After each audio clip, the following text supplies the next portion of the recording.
Ah, finally it's working. I don't know why my stream's suddenly not working properly. Oh wait, it is not working properly. What happened to my vertical stream stuff? Yeah, finally people can see me. What dun dun dun. What it is good for. Da da da da da da da da da da da da.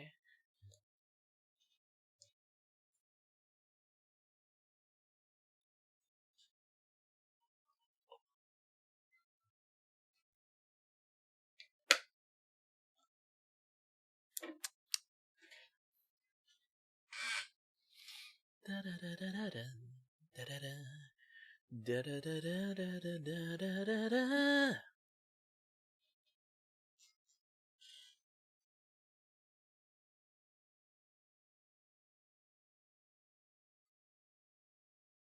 Da da da da da da da da da. Oh wait, I totally forgot to change the thumbnail.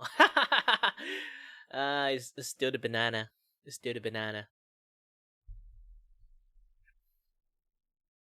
Hey! Ishikawa, out of every stream, like you're joining the stream where I have the bed.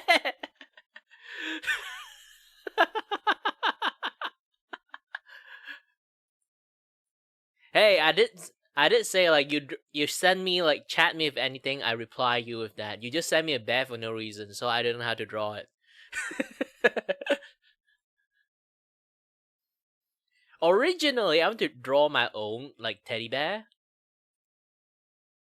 but here's the thing: I cannot draw it. I can grab it for you to see.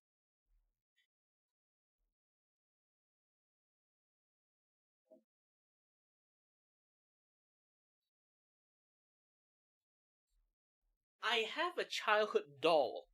Okay. Oh wait, the thingy is not. Hold on. Daily. Yes, this one. Saved. So again, like I have a childhood doll with me. Technically, I got a lot of like childhood doll. Actually, this is one of the that survived the longest. You know, not. I didn't destroy them. I just like donate them. This one is like the most, nostalgic one. So I kept it. Hold on a little bit. Let me do a little bit of. Oh gosh dang you! Press the say hi button. Now I'm obligated to say fuck you. Yeah, I hate that thing the most. Like, imagine you say hi and then you press that button. It say hi, say hi. It's like, are you demanding me to say hi to you? Fuck you then. If you know the context. Yeah, seriously, I don't know who actually invented that button. Like, how difficult is to type hi? It's literally one tab, open the chat and type hi.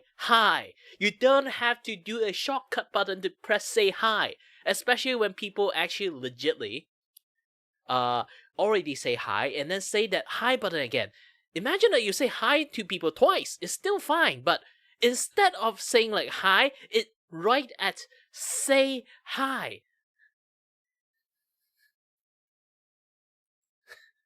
It's really stupid. Why they did that? It's literally said hi. Why don't you just press say hi? It's weird. Oh, totally forgot. I need to delete this thing. Oh, wait, what was I doing again? Ah, yes. Switch the pictures. I already did. So, hey. Yeah, I have a Bugs Bunny. The ears is like really floppy now. Is because like inside. Oh, heck! Like basically there's cardboard inside, so they kind of like become really floppy because like the cardboard inside is basically destroyed at this point. But yeah, I have my own teddy bear. I am the most gayest person you ever see. Nah, I'm not kidding. Just kidding. But yeah, I have a lot of teddy bear and stuff back in the days.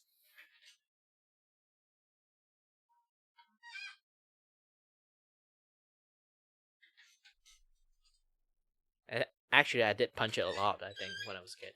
You can actually pause it to my bed.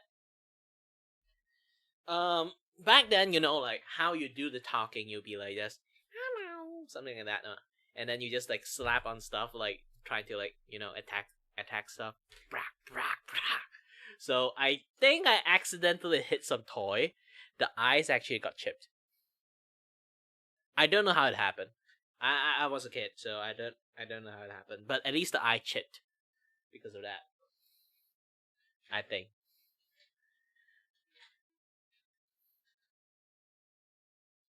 But again, I want to draw Bugs Bunny, but I can't because it's Bugs Bunny. I don't want Warner Brothers to knock on my door and just cease and desist on that pictures.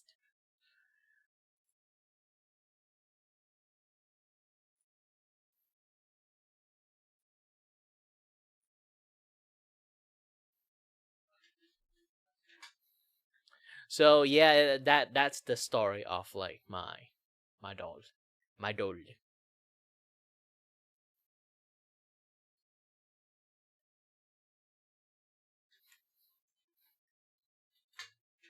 Actually, Warner Brother is more lenient than Disney.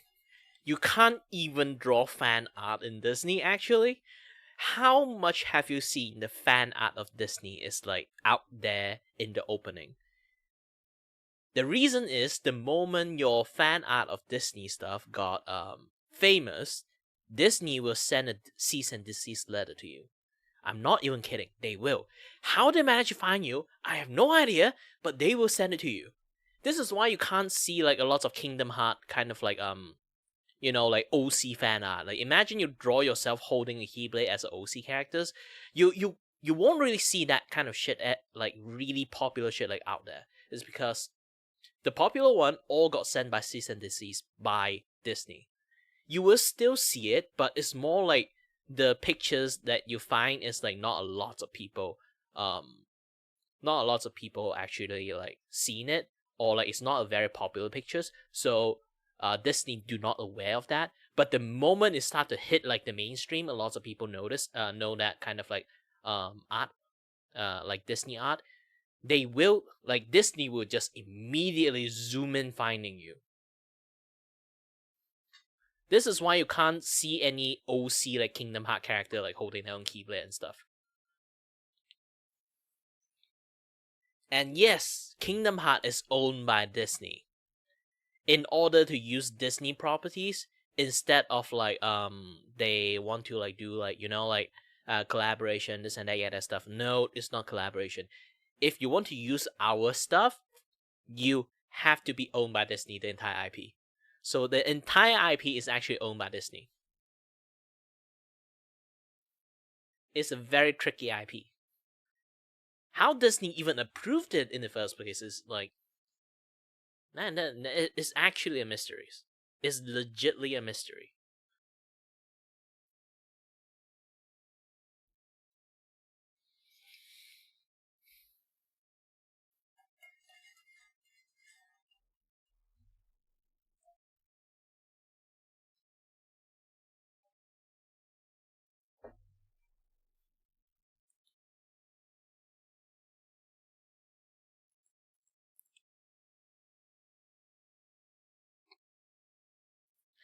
So yeah. Do you like this thing I draw like yesterday? They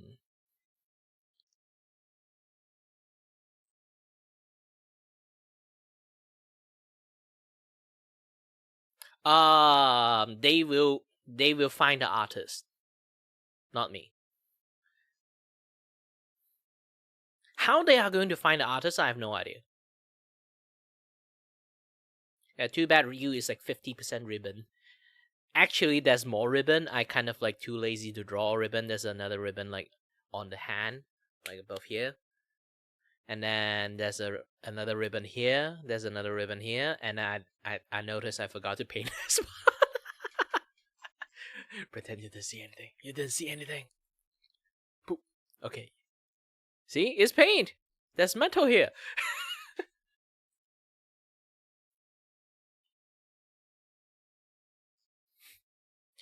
Yeah, this is Ryu.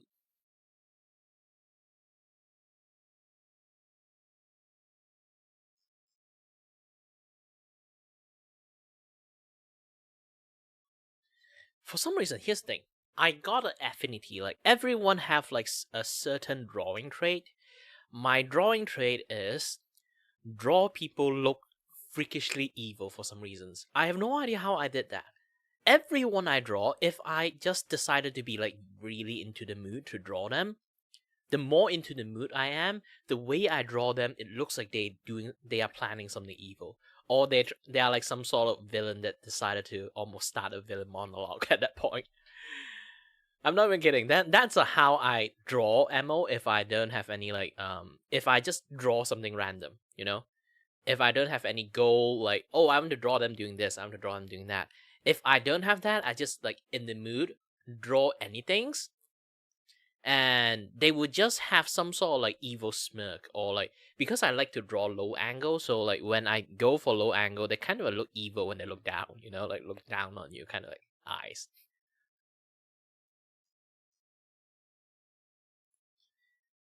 Like this is not like a single pattern. Actually, it does repeat a few times. Not this one. This was a banana. You got the wrong Doki bird. No, you got the wrong Chibi Doki. Yes. Yes, speaking about Doki, but yes, this is a part of it. You can see, like, for some reason, I do make them have some sort of evil grin every single time.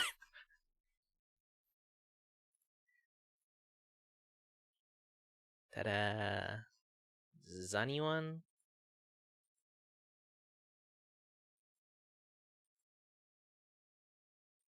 Yeah, I have no idea. It's basically it's like a thing that I always do that they somehow look a little bit evil. I know my personal natures is a little bit evil too. What chair? Yeah, actually, here's the thing. Like the Zani one is like I have, I literally I was like really tired, so like I would be like, you know what? I'm just going to like randomly draw a chair. It's going to be a folding chair, to be honest, but this thing doesn't look like a folding chair. So basically, she hold a wrong weapon. This is my favorite weapon skin for Zani. So imagine, like, here's the thing, like, I do want this to, if it is a skin, I definitely 100% sure a lot of people will buy it. So basically, she uses shield to block, right? So her attack animations always end up with like sitting in a chair. I really wish she actually used the chair to smack the shit out of people. So the default is basically she block with the chair, and also like she blocked with the chair, she whacked people with the chair, and then her ult is actually turned to big ass sword, right? The shield. So her ult would, instead of turn to the big ass sword, it would just turn into a folding table instead of a folding chair. This is a bomb. Just WWE shit out everyone.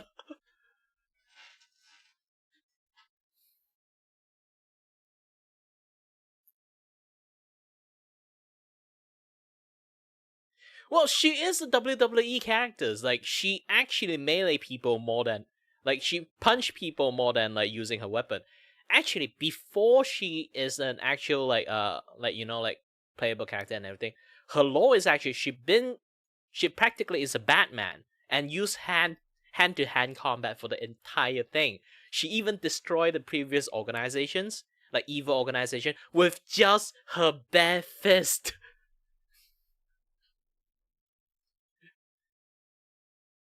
And her power, Zani power is actually, um, Zani power is essentially Super Saiyan. I'm not even kidding. Because like every resonator have like their own special power. Zani power is literally accelerations and increase her physical capabilities. I'm not even kidding. It's literally increase her physical capability only. She is a physical fighter. She's just naturally strong as a resonator, and her resonating skill is to double that power. So she basically just Super Saiyan herself.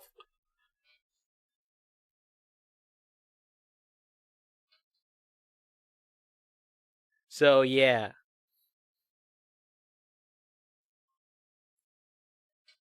Zani in a nutshell. A very tired Super Saiyan.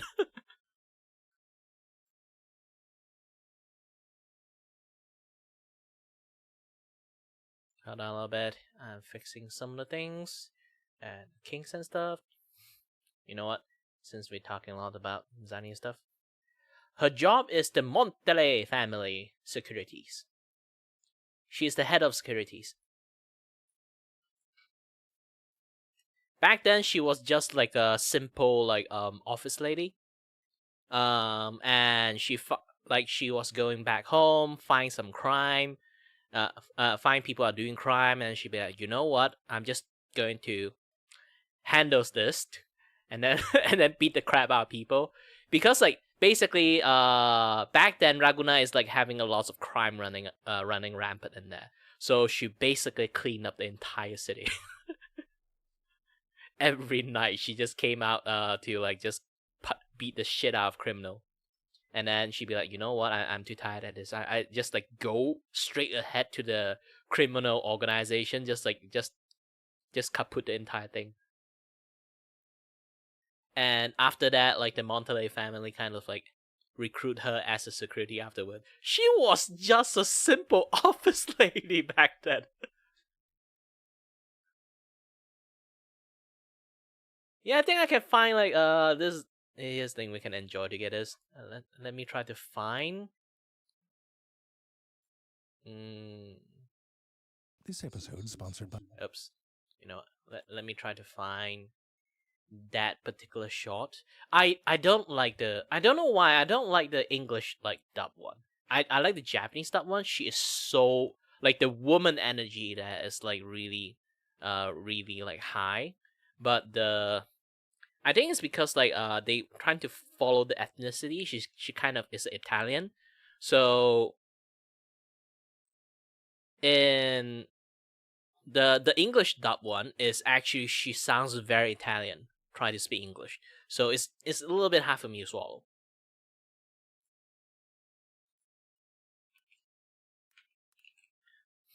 Just give her like, you know, like high woman like mommy energy, then it's like good.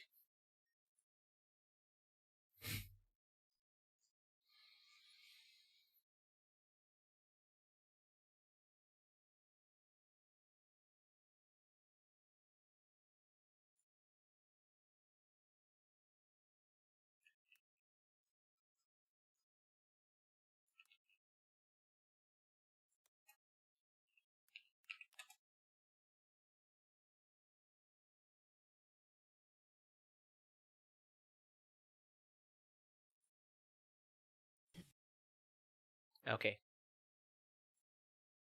I hope you guys can actually see it if I full screen it, because like, you guys can't see it. Let me just like adjust it to here so you guys can see this.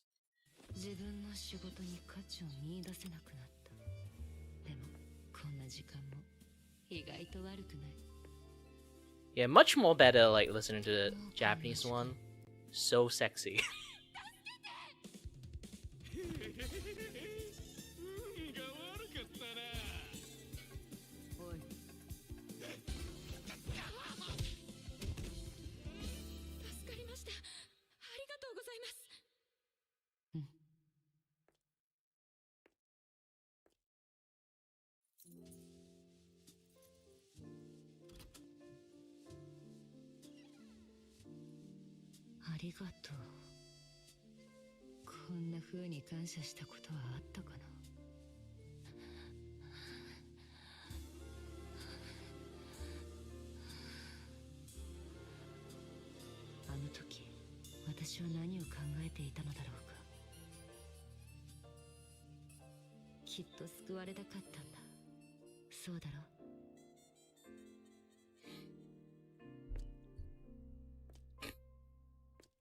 Again, she's just a normal office lady around that time.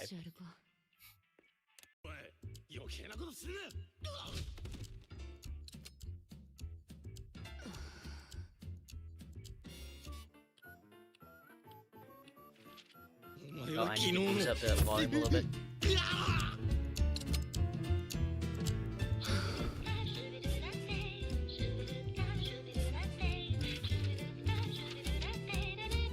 Yeah, she's just so cute.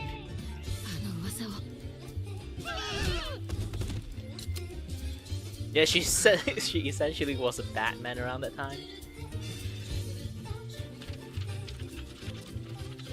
遠行のナイトウォーカー。大げさだ。もう仕事の時間か。 Yes, it is because it's sexier. Like, she literally is sexier. Again, her voice and everything.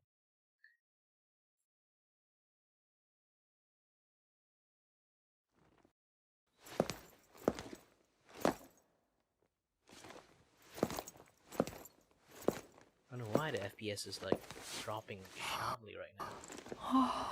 ザンニー先輩大変です。今夜収蔵品を狙う予告状が届きました。わかった。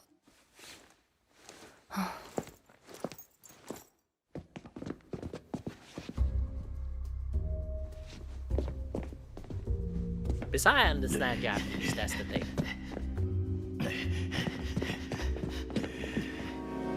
先輩、一日中ダクトにいたせいで足がしびれちまったっす。はあ、社畜って大変っすね。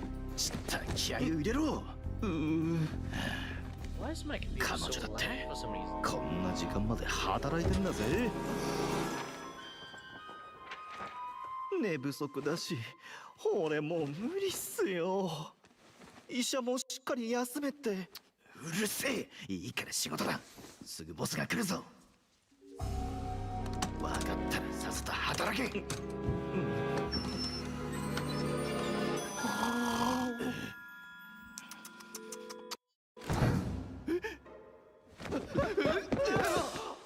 ここはお前たちが来ていい場所じゃない。行け。また俺っすか。先輩のが聞けねえのか。一緒にかかってこい。手間が省ける。Man, it's really lag here. I don't know why.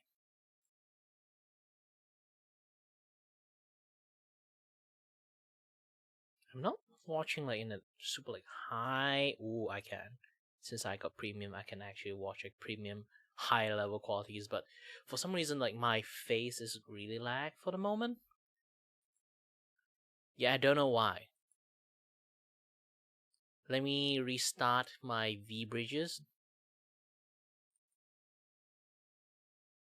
You know, let it stay still for a while. 足がふらついている。体の Yeah, it is like very laggy. It was fine like a few minutes ago. And then become like super duper laggy for some reasons.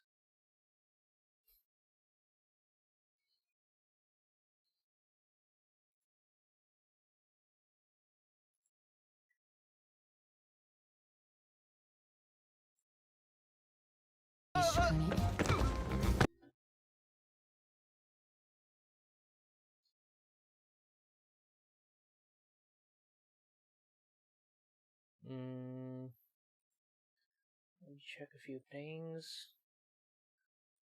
This thing not supposed to work. This thing not supposed to work that hard.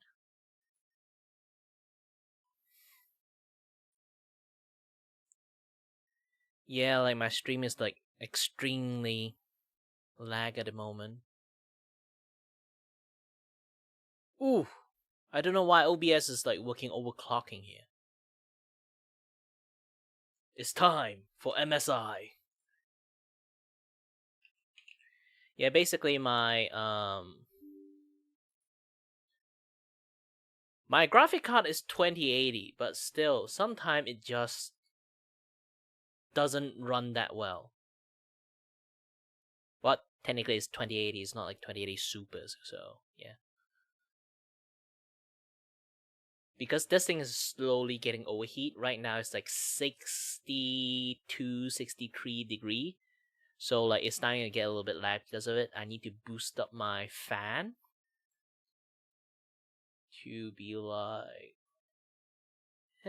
about 98, I guess.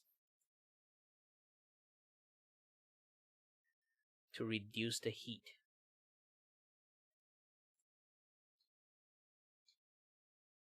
Yet do not let your fan run automatically.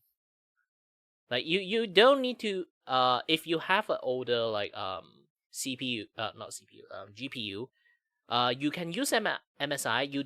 If you don't want to overclock your like GPU, you still can overclock the fan speed. The fan is the most important thing because like the moment the things start to get overheat, a lot of weird stuff will happen. And this is what is happening right now. My GPU started to get overheat, so it's starting to have a lot of like janky stuff happening right now.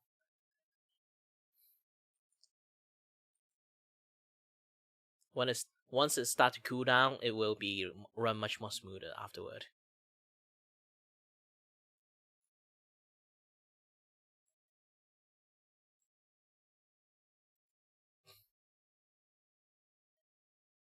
Because they have a lot of back end stuff to kind of like run.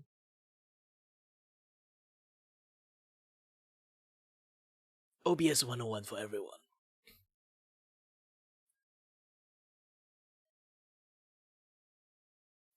Also, I should turn this thing off.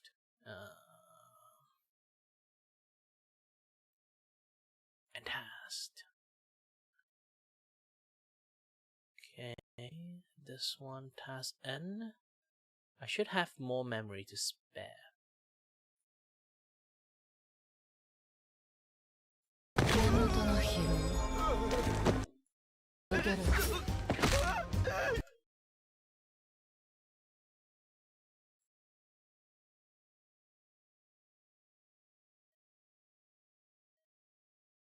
All I have to do right now is to refresh a lot of stuff,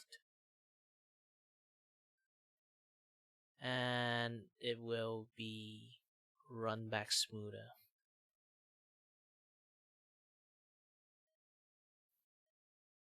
I might have to restart like the streaming thing.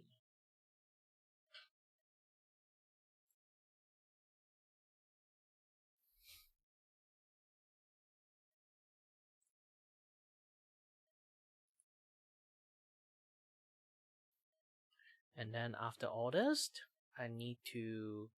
Is it? Again, I have to check the internet. Do you guys remember like how to refresh your graphic card? There's a button for you to refresh your graphic card.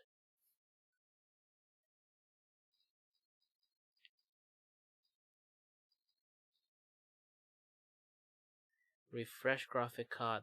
Window key, Control Shift B. Okay.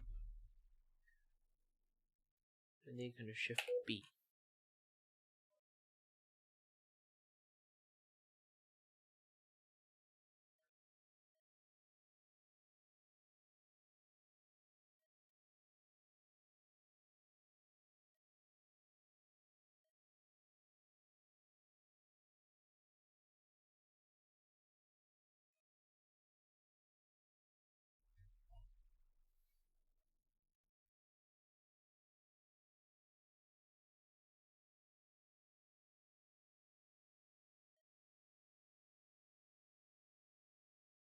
It's slightly more smoother.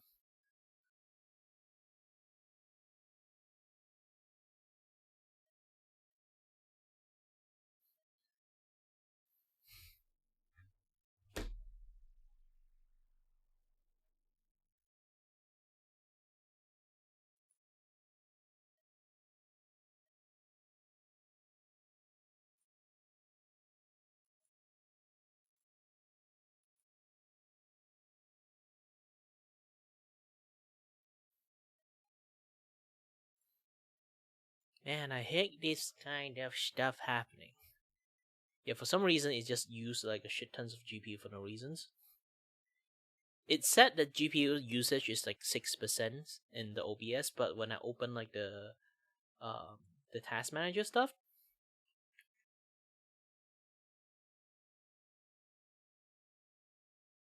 yeah, thing is like when I open the task manager stuff, it's just showing that this thing is running at like a very ridiculous rate. Oh, I can't even open window right now. Ah, shit. Definitely something's going on with the computers. I don't know what happened.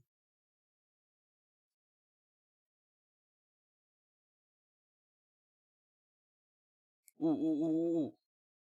everything's starting to catch up.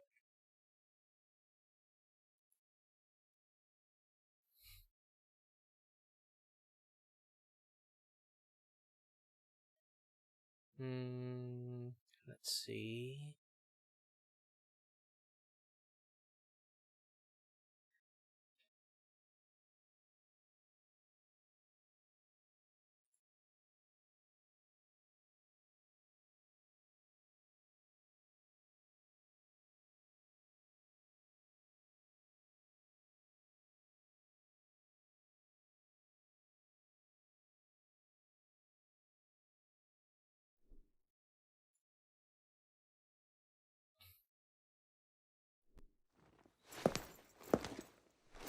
Yep, it's still lag. How lag? I have no idea.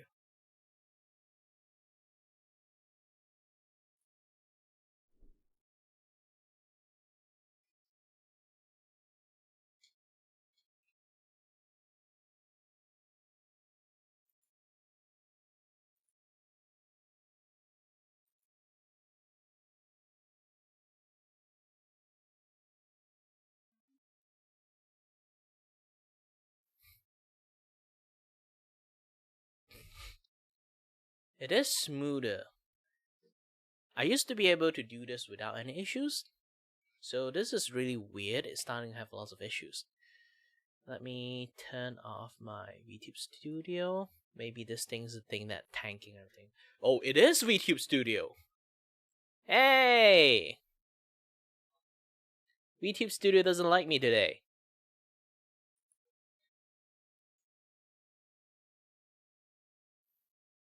Yeah, the moment I restart like VTube Studio, everything runs better. Maybe there's a glitch happening. Like generally, this kind of stuff do happens. VTube Studio really want to point a middle finger at you sometimes. Just restarting VTube Studio is fine. Now I know. But it didn't indicate like VTube Studio is the problem child here. That's weird. Maybe that's something to do with like... See? The moment I turn back like VTube Studio on, it just started to lag again. Since when VTube Studio have this power?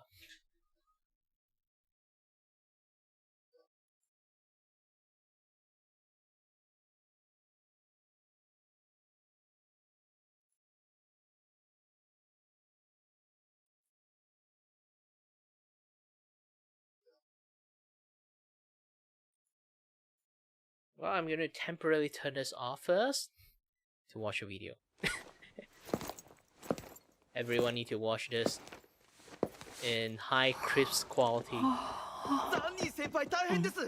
今夜収蔵品を狙う予告状が届きました。わかった。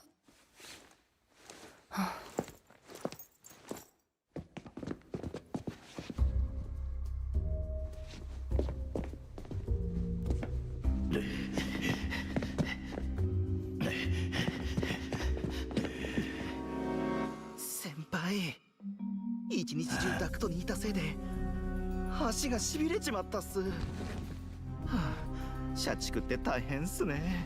ちった気合を入れろ。彼女だってこんな時間まで働いてんだぜ。寝不足だし、俺もう無理っすよ。医者もしっかり休めって。うるせえ、いいから仕事だ。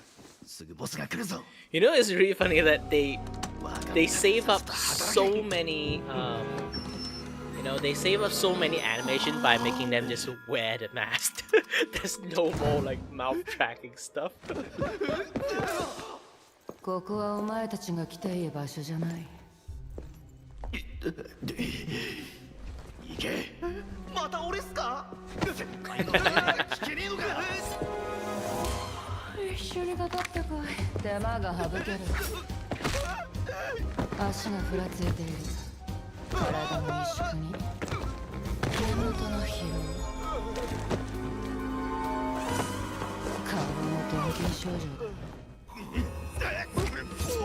こんなにはっ働いてなおボスの命令を優先するとは愚直なやつらだ。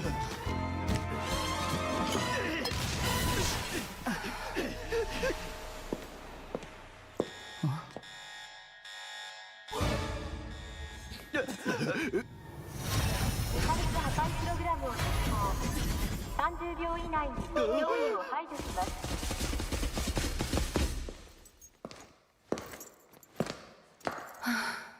面倒なことになった。 You should really know how to do Super Saiyan.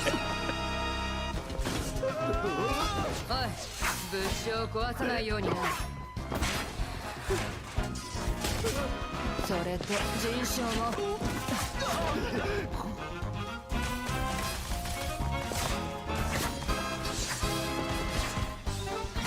Seeing all this thing like, holy shit.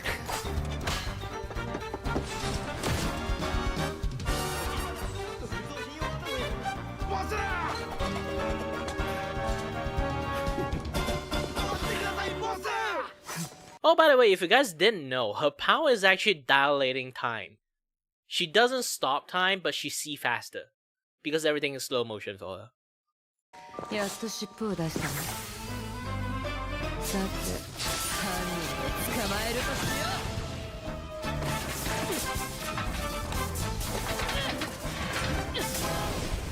う。 Basically, in a way, you can say like her power is overclocking.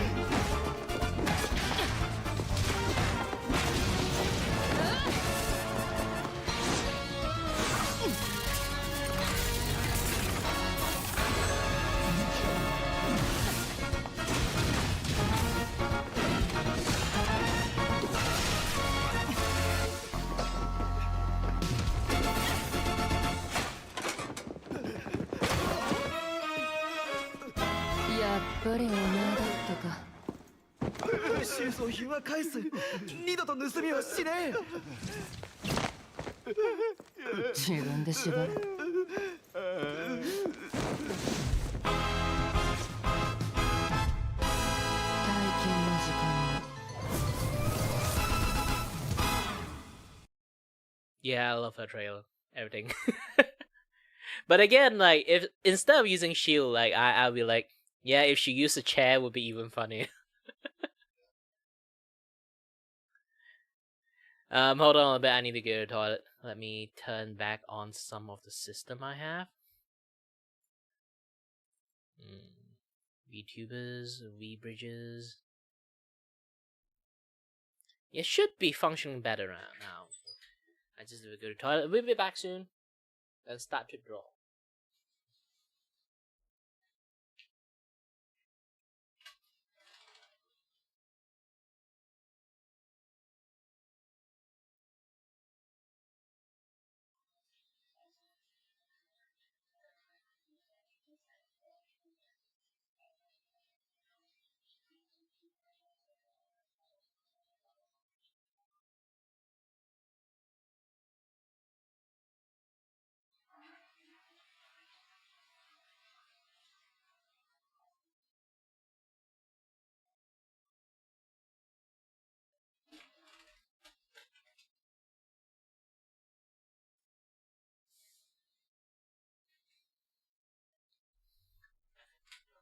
Oh no! I'm starting to lag again!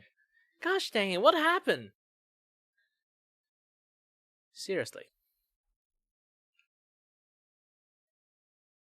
I need to take a look. There's definitely something happening in the VTube Studio, kind of overclocking my entire systems.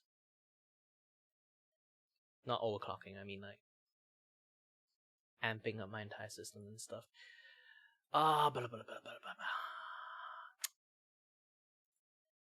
Configure? Yeah, I don't think my computer's old. It's getting old. It can't handle too many things now. Select.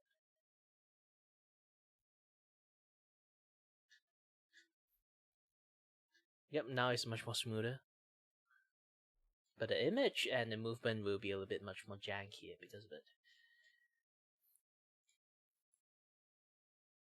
Smoothen live 2D mask. And with those thing would be okay. If you guys don't know what I'm fiddling with the quality and effect thingy. You can go to the live 2D mask configurations. You can actually you can actually like do adjustment that your smoothen, like you can smooth your like live 2D mask, those kind of stuff, and also like reduce your kind of like point in your mask. The more point you set up, actually the more smoother your motion is. But here's the thing, I don't need that. I can literally actually reduce it, because here's the thing, I only can do this because I am currently using what they call it,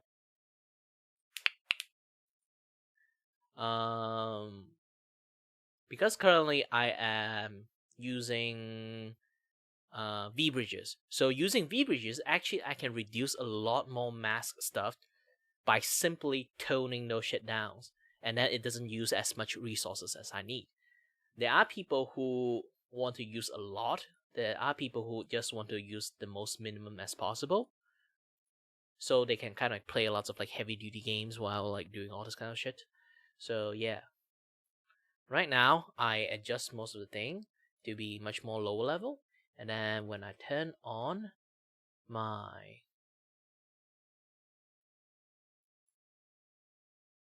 live 2D mask, it's still functioning properly. In fact, it kind of moved much more smoother for some reason. I have no idea why. I do love this thing because like you can see like it properly exaggerated my head motions. I know how my model is actually not live, V bridger like made, but because I kind of like made my own model, I know how to do the adjustment on the parameters to kind of like match up with the V bridges and everything. And then the NVIDIA tracking is actually helping a lot.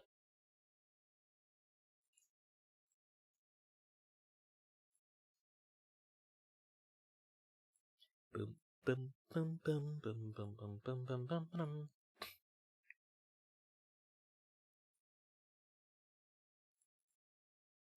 Oh, by the way, if you guys don't know about this,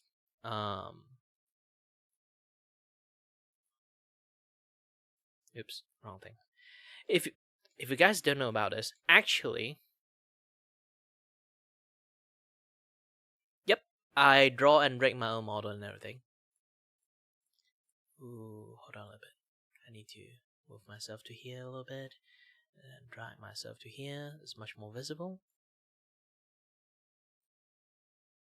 Well, I am an artist, so like I did make my whole model and everything. Yeah, and my model to be a little bit smaller. Bum, bum, bum,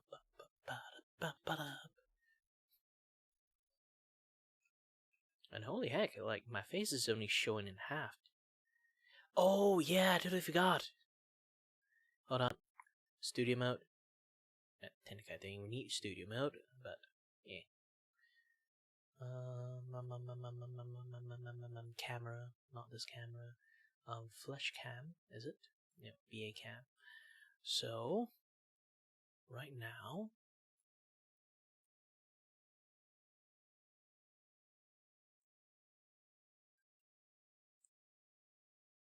ooh, too much.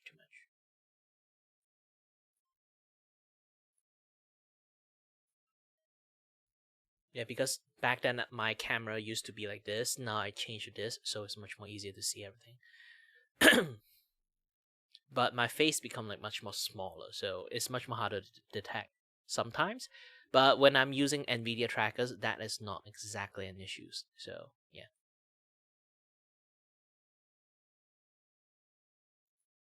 Oh, by the way, I keep wanting to talk about something, and I keep getting distracted.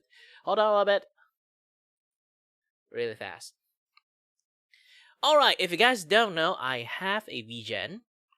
And aside from having a VGen, obviously, I also have a Ko-Fi, obviously. That's literally a Ko-Fi, like QR code, like right in front of my face. But if you guys go to my Ko-Fi, you guys can actually get like the line art of of all my daily drawing. Technically, I only have this one and this one and this one. This three only. In futures, I will obviously have Kurisukoa too.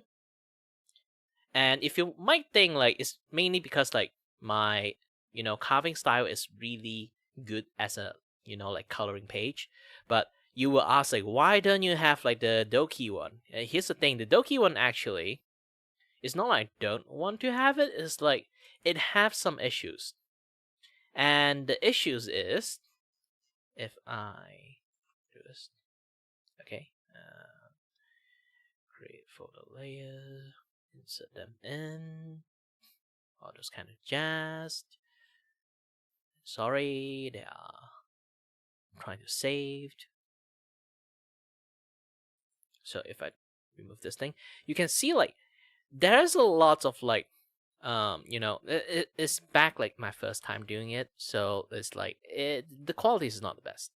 Not just not the best, like the anatomy is kind of wrong. This thing should be like this instead of like angle up there. So it basically the doorway is wrong, I should draw her first before I draw this. I draw this part first, then I draw the head and like shoulders and stuff. So like some of the anatomy is wrong, so I don't want to turn this into like a line art to let people have it,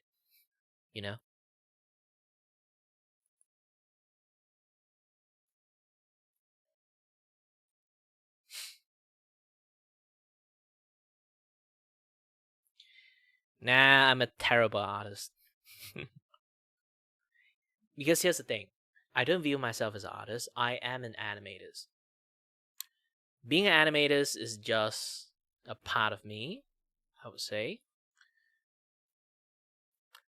And the reason I say that is because here's the thing. Me being an animator, I don't give a shit about detail. Unlike most people, I actually don't give a shit about the thing I draw. Most people, they would be like, there's like anatomy is wrong, the color is wrong. Like they are very like ingrained because they really like art. So they ingrain on the stuff that you can't see. A lot of people are focusing on the stuff that most people can't see, and then they want to make the art perfect. For me, I just want to shit things out. I like to draw, but I don't want to waste time drawing. I just want to shit things out as fast as possible. This is why you can see like this. I'm not intended to draw something like super duper nice. I'm just going to draw something funny. Because I'm a creative person, I'm not an artistic person. The artistic person have a certain level of obsessions. I don't have it. You can see all this thing I draw. Like all this thing I draw. You notice if you are from animation background, you would understand the way I draw. I emphasize on the movement, like that pose, that facial expressions, like something like this, something like this. You can definitely see like the way I draw them. I'm focusing more on posing and pose and like the dynamicness of the movement and facial expressions. My goal is to finish the face and finish the pose. It's just that. Because I am an animator, I'm not I'm not like again, like I am just a animator. The things I draw is just animatic with slightly more detail. So I use way less effort to draw than most people. And you say like my belly have that space thing. It's not even space thing. I just randomly download a YouTube video that is free, copyright free, kind of like space things, and then render it into a GIF. And then after I turn this into a GIF, I put it in Live 2D, and then voila, you're seeing this right now. It's not a very detailed stuff. I say again, I know how to cheat art. Because I am an artist. Holy shit, what is wrong with my mouth? Hold on a little bit. I need to fix this. I am not an artist. I am an animator. Animators simplify your work as much as possible. We cheat stuff rather than make stuff.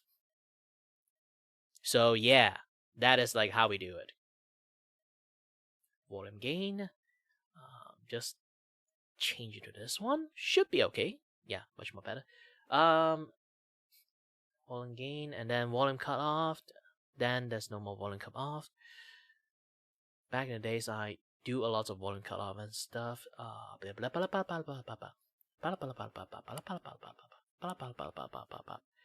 Yeah, this is much more better. And then I have to reduce the mouth multipliers. Yeah, because I changed like how my mask work. It's not a very detailed mask right now. So like the mouth lips things is just open wide. So I have to tone down the sensitivity. So I have like the mask smoothing. So if I remove the mask smoothing, it's much more better. And then the smile sensitivity, I have to do this properly. Just max the smile sensitivities and working parameter calculations. Now they're kind of automatic. Yeah, if you don't know what I'm adjusting, I know how to do the parameter again due to I made my own model. I know how to like work things out properly. Now my character lips is like really like over exaggerated. All I need to go is like turn to 2.3 on the mouth output.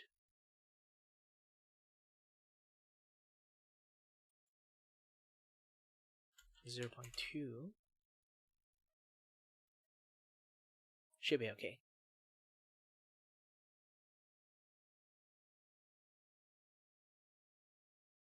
Alright. Fixed most of the stuff. Well, like I say again, like most of the thing I do is like I know how to do shortcut. Just like that. Artists, they like detail. For me, I fucking hate detail.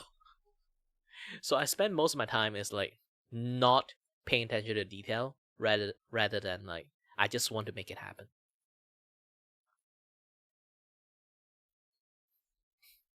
So I would never really call myself an artist. Like really, really like in depth as an artist. Sometimes I do call myself an artist because just the simple fact I do draw. Yes. But if I really have to like announce myself as a true artist, no, I'm not. I'm just a guy that happens to know how to draw. Just that.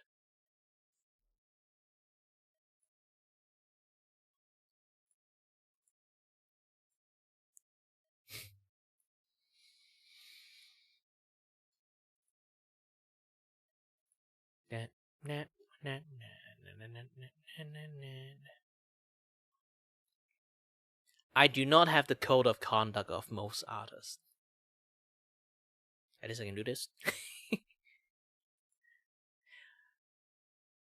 If you guys like seen a lot of video I do, like essentially I've been drawing a lot of like response like reply in Twitters by just drawing something really quick like this. And because I draw so much of it, I'll be like, you know what, I'm just going to use them in my video.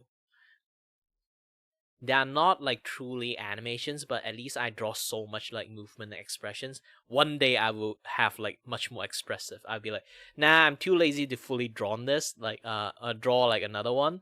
I'm just going to change, like erase the head and then change the face. Like instead of looking down, I change it me looking up. And more I do in the futures, there will be more and more like facial expression with like one single post. So I can like do more like movement and stuff in the futures. The more I do, the more it will happen.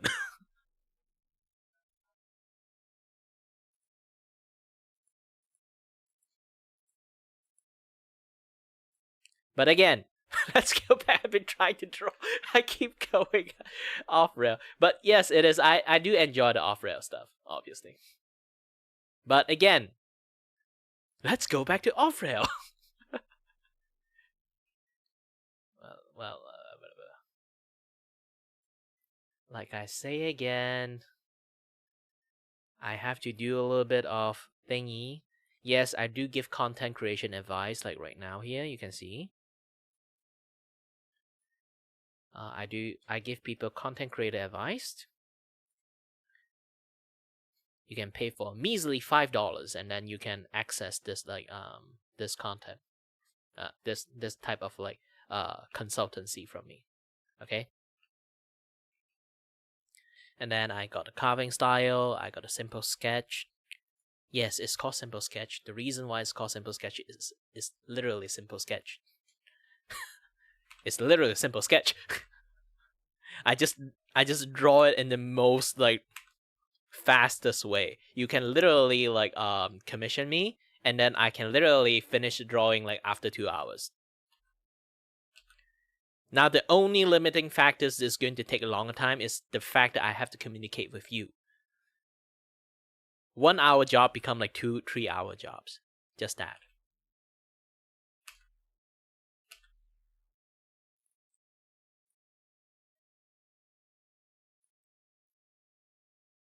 And then there's my Ace Attorney.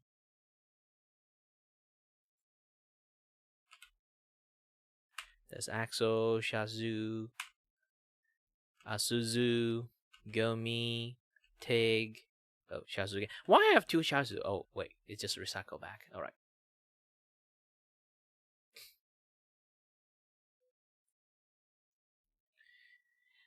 And yeah, like my Bullshit Academy is like, it's actually, I create my Bullshit Academy series is especially for this because I'm just going to provide people like free advice and stuff. But sometimes like, because my content creation advice for content creators is actually really general. Everyone have their own like specific niche and then their own personality, like the way they do their content and stuff. If like general advice doesn't really help them that much. So they might need some other like extra help. So they have to, I can't just give people like everyone just DM me for like some special guidance. So I'm just going to be like, you know what? I'm going to gatekeep this. If people really want advice from me, they have to pay $5. And I literally write in here, like, I literally have like this disclaimer is like, for you to address your issues and concern, and I'll give you advice that may or may not be bullshit. This is why I call it Bullshit Academy, is because I can give you advice, but if you can't do it, it's still at the end, what I give you is bullshit. It's still at the end, it depends on you. I can give you lots of advice, but the advice, if you don't use it properly, or you don't execute it properly due to your own personal skill issues, you essentially pay money for nothing. So I will always give people like a lots of things. It's like a lot of like warning is because like me giving you advice is akin to your friend giving you dating tips. Or how to hit a guy or how to hit a girl, you know? Not actually hitting the other hit, you know. So there will always be like that friend of yours that literally have zero dating experience. They are still single for their entire life. Somehow they can give you really, really good advice. Sometimes I can tell you one thing, they aren't giving you very good advice. They just know you very well. They know you very well and then know what you can do and just give you reassurance what you can do. And then they'll just push and watch it with popcorn. Essentially, advice is just giving you confidence boost. Just that. There's nothing more or less about it.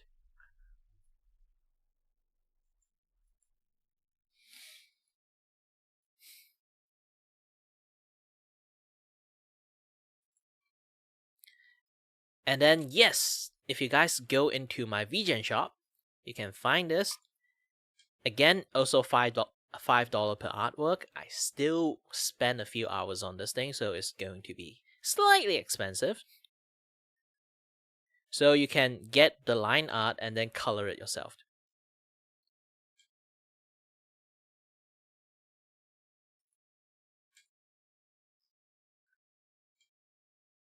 Yep.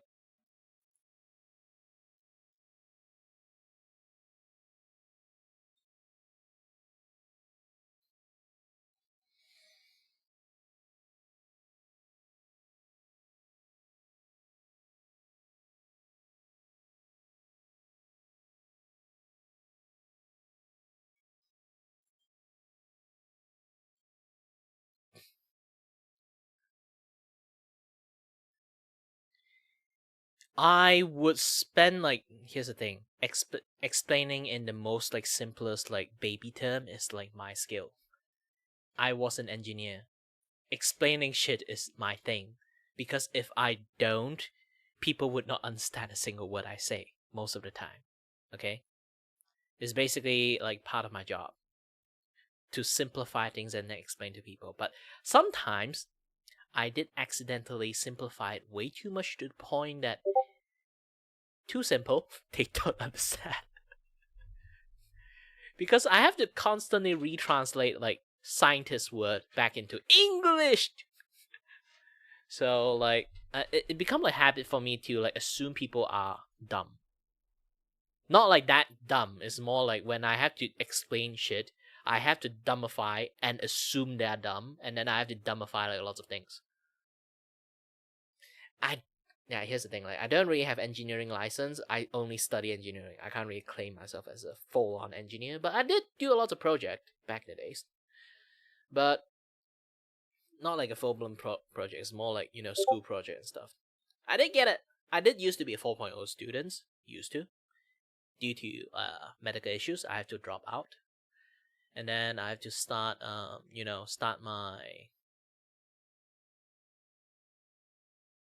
3D animation journey. And then once I finished study 3D animations, my final year project I didn't manage to finish. That medical issues like starting to like flare up again. I can't really like focus too long due to my long running medical issues. And then my Discord has been popping up a lot. I need to go and take a look. So essentially, I can handle almost every conversations.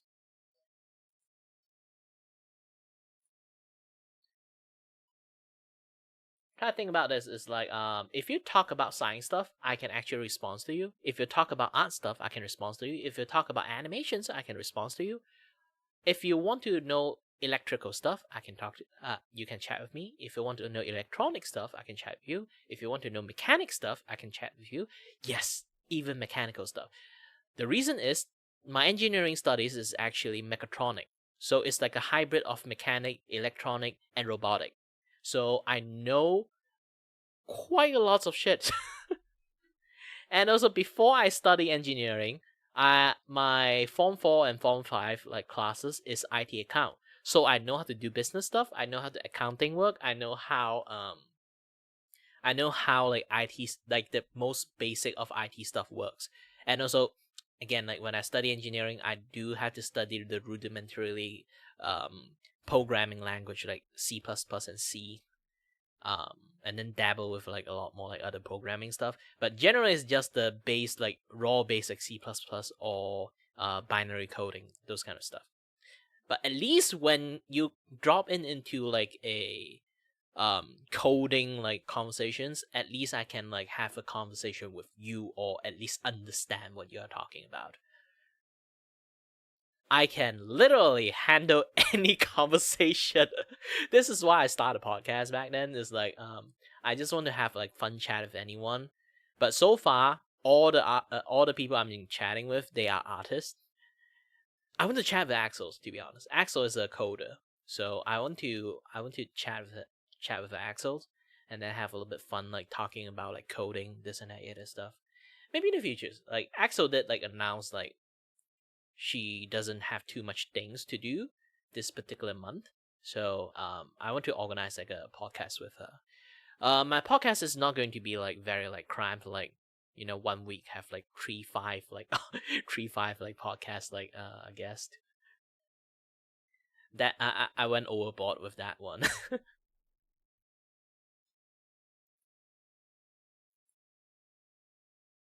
But either way, yeah. I have a lot of project to run these days. One is actually I am creating a special like promotion video. Like every day I will promote like one VGen artist randomly. Small artists, VGen artists, or like any artist, to be honest. But I want to be easier to just like, promote like VGen artists first, this and that, other stuff. Easier.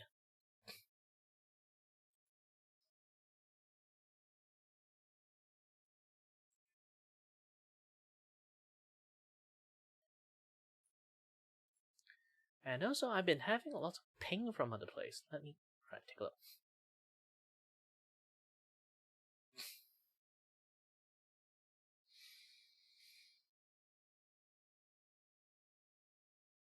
Wait, what alert? Did you rate me or something? Did you subscribe or something? If you did subscribe, like, thank you very much. Here's the thing, if you subscribe and there's no alert, most likely it's YouTube being YouTube. Alright then, Ishikawa. You should go to sleep, it's like late night for lots of people. Yeah, let's keep showing this while I'm doing the thing. Yeah, here's the thing. How should I say? Is your account verified? I found out you have to verify your account to actually have the alert. Most bot system do not have like the alert system like on for weird reasons. I can't turn on my old hold on. Let's go to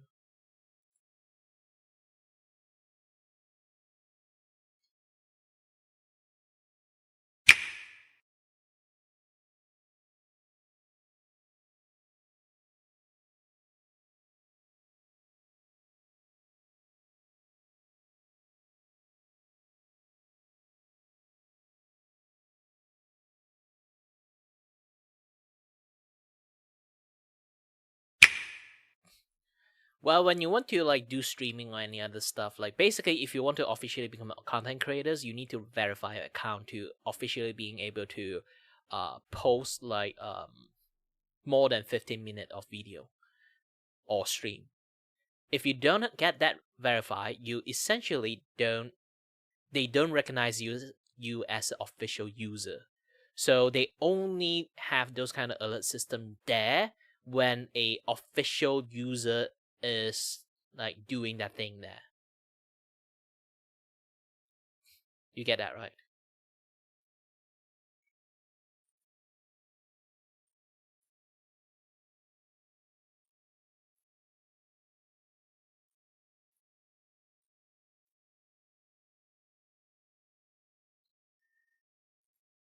Yeah, I don't know why they only let people do it that way because of that.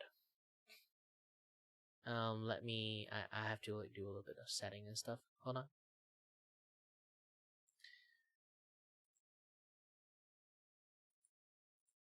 Also, my multi alert is not working properly. 640. 640.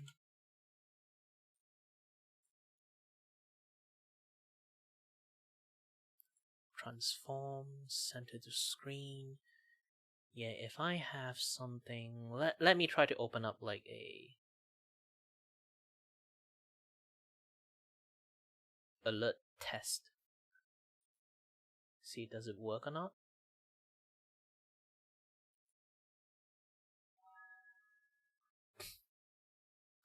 Dang it, it didn't.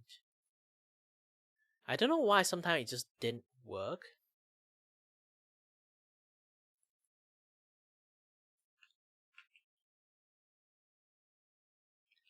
Control V. Okay. Yep, it just didn't work.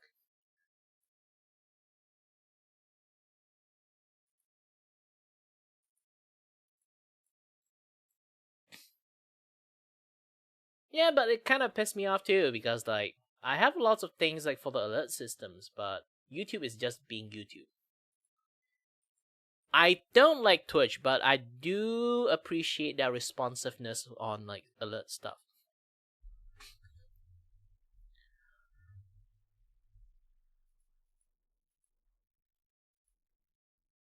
But the system I'm using is actually getting improvement. I don't know what they did to YouTube. They have negotiations with them, so they have a proper like API setup. So like in the futures, if you use like their service, like to do like the multi-stream stuff, you can actually get a proper alert and like live like chat response, because you kind of notice like the thing like behind me like is actually have like this huge delay when you kind of like chatting with me. I already talking to you, and then like the things we've been talking about, like the chat you send is like come out latest. Again, it's a YouTube thing.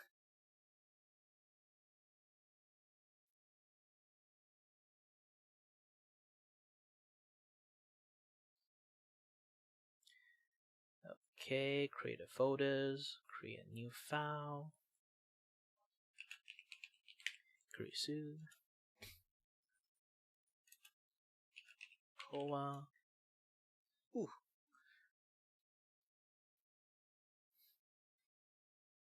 Ooh. Man, I'm getting fatter. I need to do more exercise.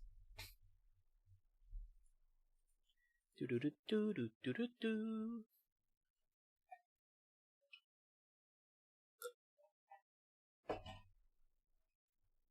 Yeah, I made my desi a little bit too sweet, and then people might think like, "Holy shit, you're drinking like milk tea in the middle of the night?"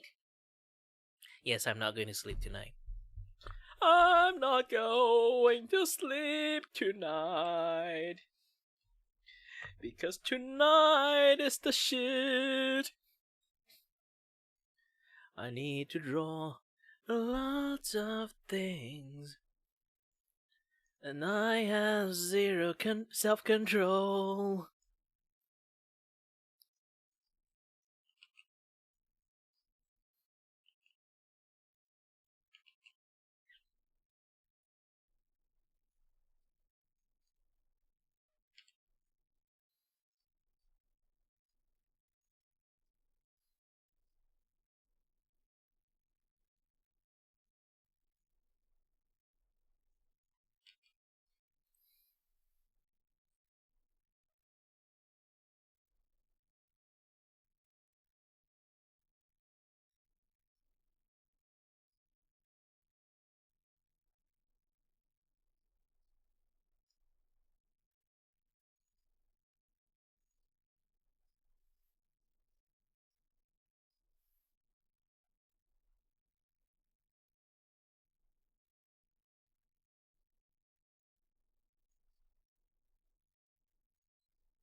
Yeah, I need to find a proper Kurisu like face.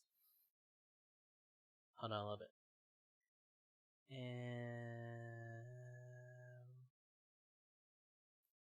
where's her kind of like I'm trying to find a character sheet, but it's a little bit difficult.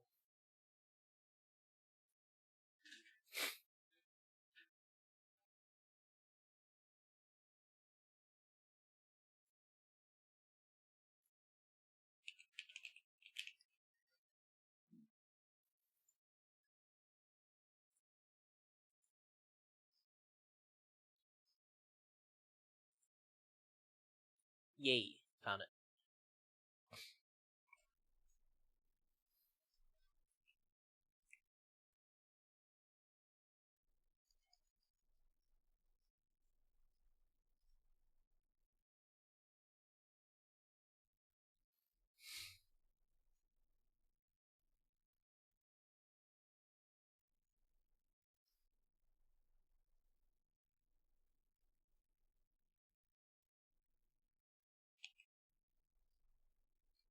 Oh yeah, I need to play some music.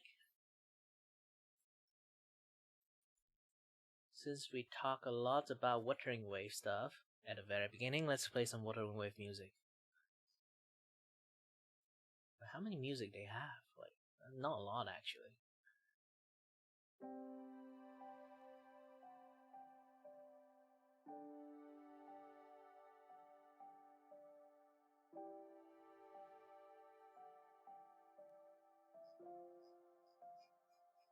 Yeah, this one is much more better.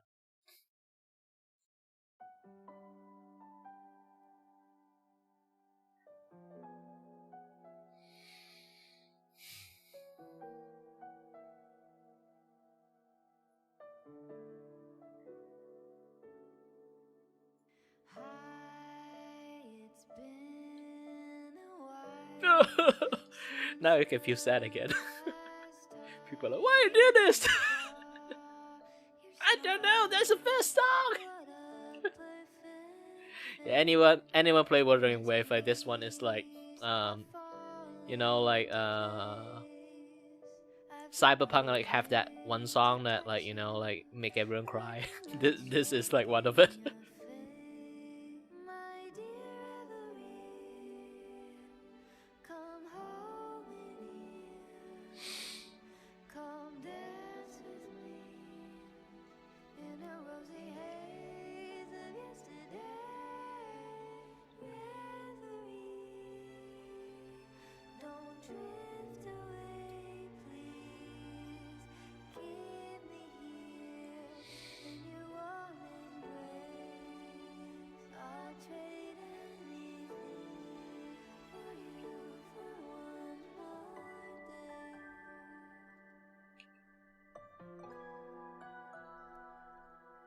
Oh, anyone watch like anyone like play the latest like 2.5 like update like story?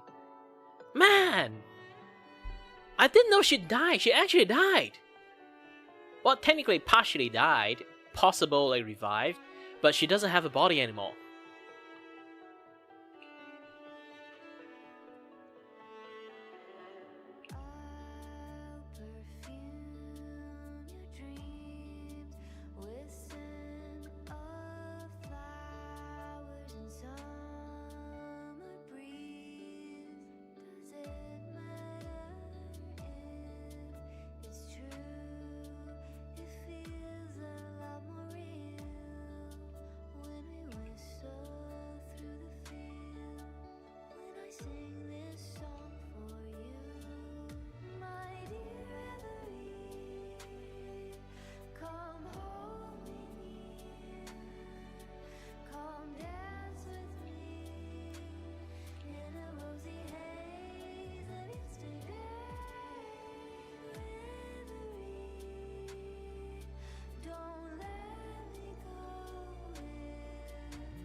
She is too thin to do that post.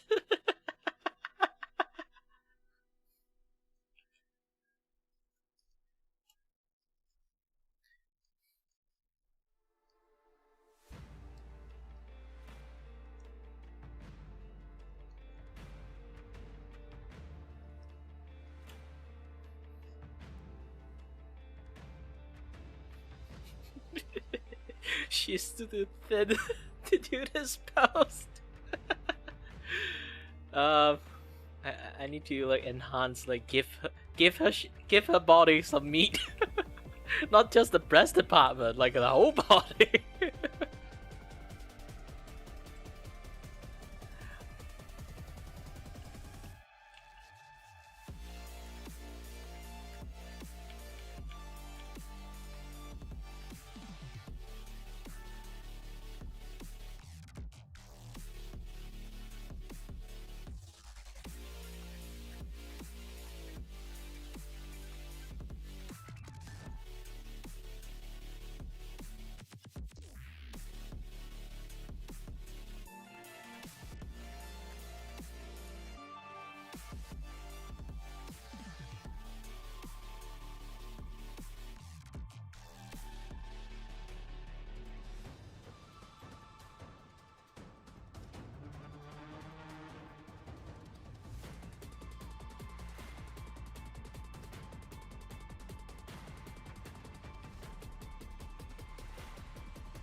Okay.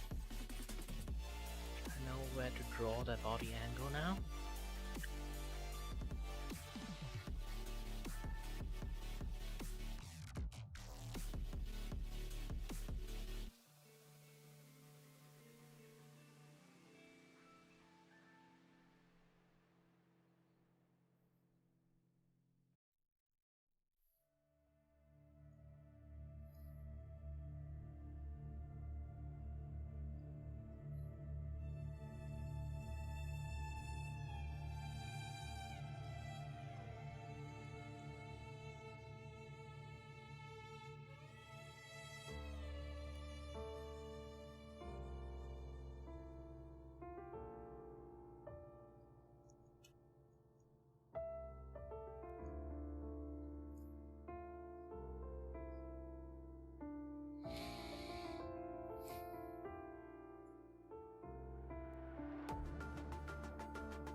I can hear the bell of fate sound.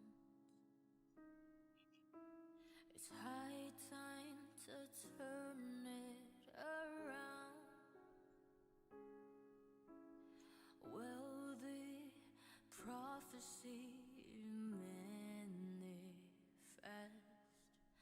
Will I be the maiden who's blessed? Then I will walk down the glory path, bring honor and brightness back. Wipe out all the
taking joy forever.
Yeah, not the best post.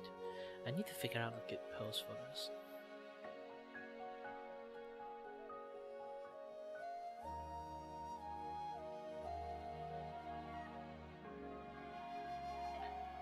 Since I actually draw her body a few times already, I got like somewhat of a good shape going on there.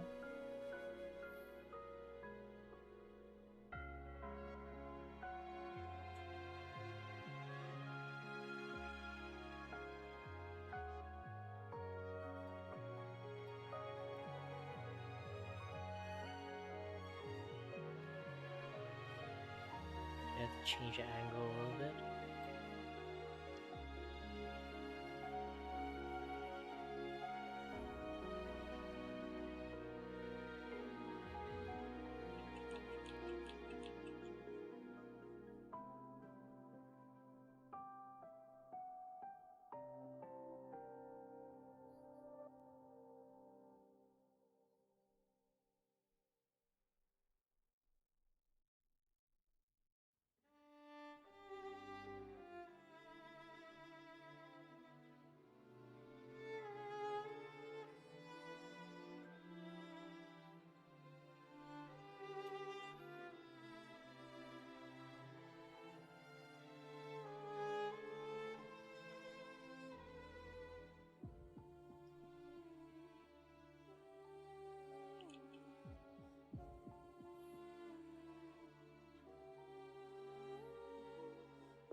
Come all, hearken to the call, the celebratory echoes of our grand carnival.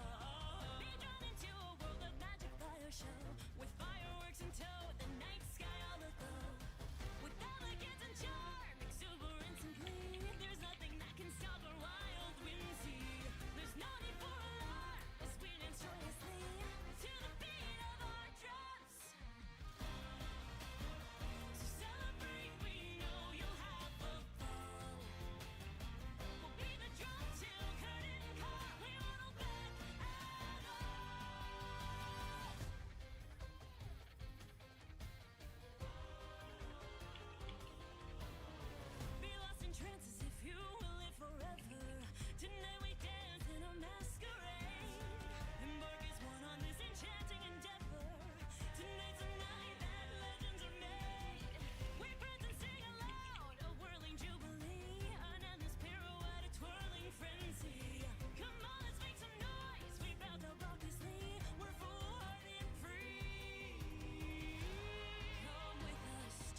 Yeah, the body is a little too long.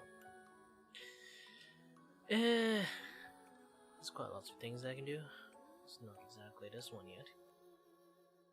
When all the pain of the world dissolves, washed away by the lapping waves, a whispered breath of the heartbeat slows, drifting into the ocean's embrace. A fading wave in azure shades draws the sparkle from your eyes, stirring your dreams, my elixir sweet, melt into the quiet. I'll sift through your desires. So I sing this simple prayer, and I hope your heart will hear. Let my warmth guide you to the shore. No illusions of fear. Floating on a dream, give your pain to me. Love and purity, concocting a gentle release.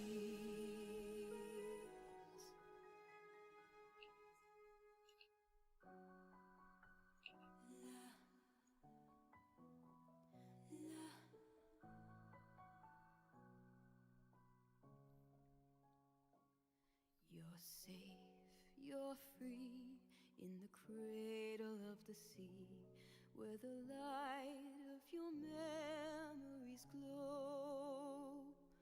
The ocean knows, so let them go.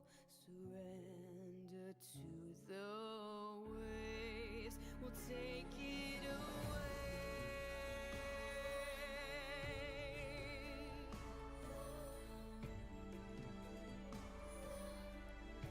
Look into my eyes while it fades. Here you're safe with me. So I sing this simple prayer, and I hope your heart will hear. In the warmth of my song, find your solace and calm. Floating on a dream, give your pain to me.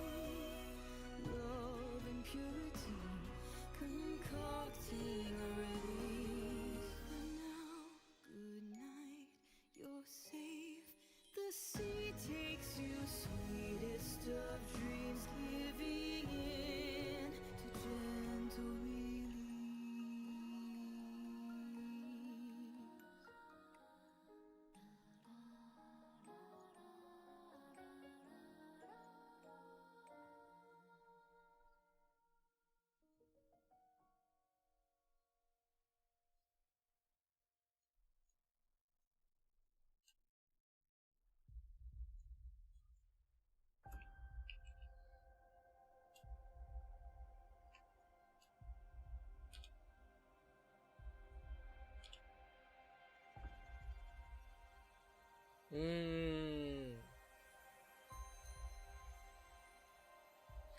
Out of that noob.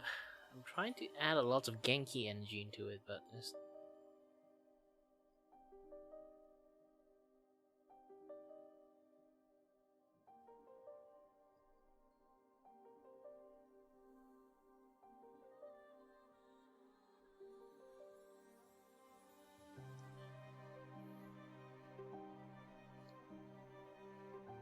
Doing great, doing great.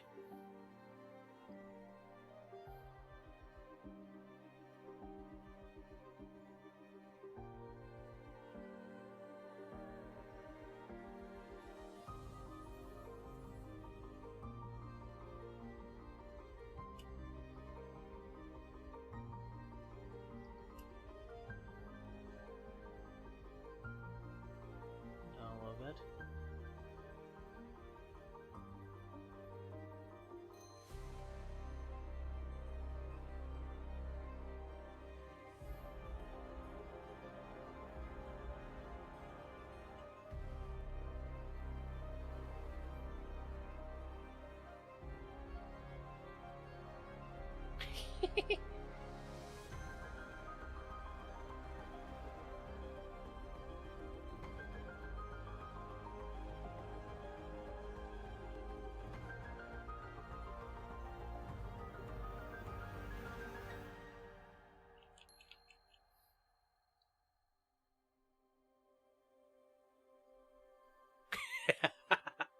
No, this is too much. It's too much.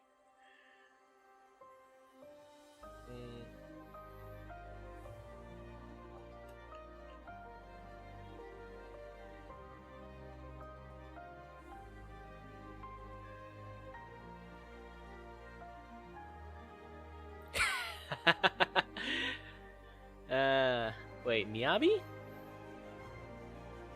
Ah.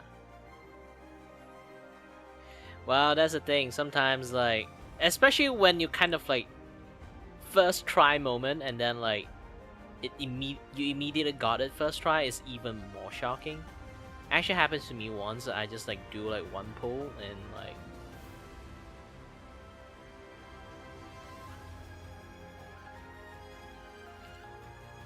You know, like I'm trying to do like one pull and my Wuthering Waves stream just like first pull I got like the I got like the main like campaign event characters like in one go.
As whispers ride the wind in my ears, dusk has brought the dawn of my fears.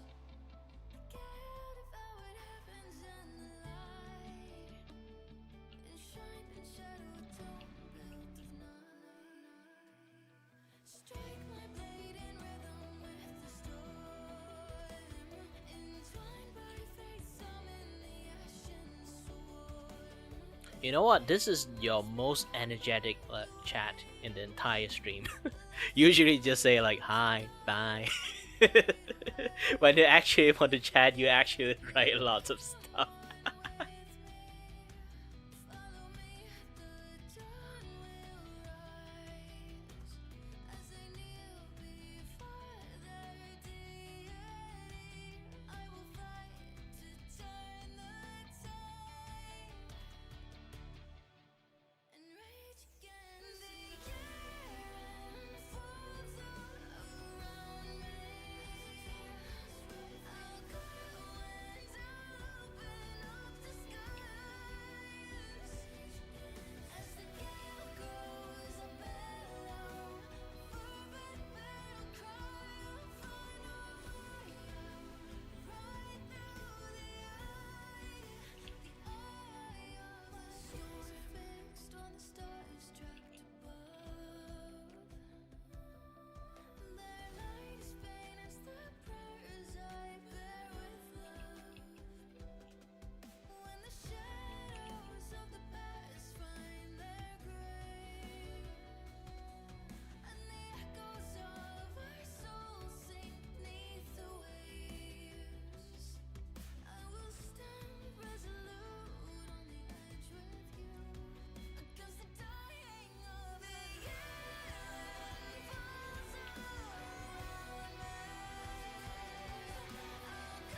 The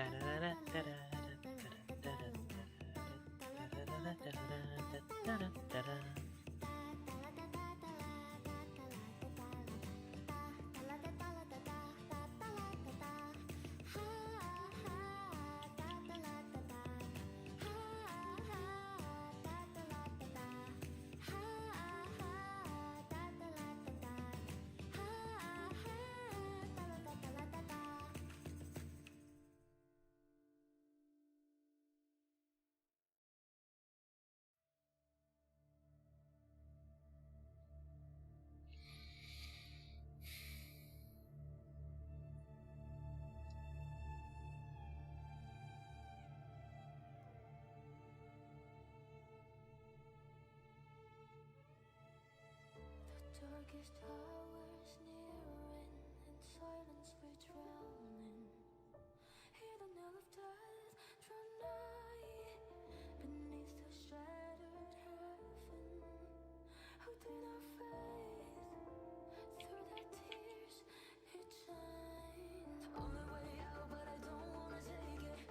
Buried alive, and we just gotta shake it. Ooh, I feel it sinking. I need 2 sticks so I can kind of like hold it and holding the chopsticks.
夢は覚めぬ鳥羽の輪廻光を知らず消えてゆく花おとぎ話は悲劇に終わる巡るアニ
Hold on a little bit. I need to fix something. Gosh dang it. Every single time is like... Yeah, every single time is Twitch.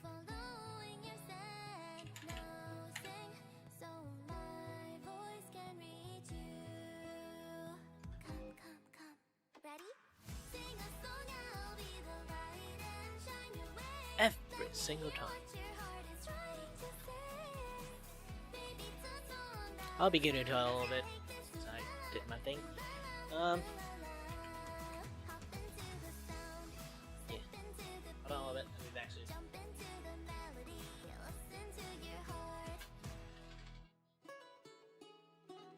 In a forest of sorrow, people standing in silence. I just want to see you more the further you're from me. So let's take flight with feathered pens and go on a journey through words. Ooh, she said, I'm all alone. It's freedom, just letting music carry you. Now I'm back at the door I shut before. Knock, knock, knock. Sing a song. Can make a rainbow in your sky. Let's keep on dancing till your heart feels right. Even when you are crying by yourself. Loo la la, loo la la, loo la la.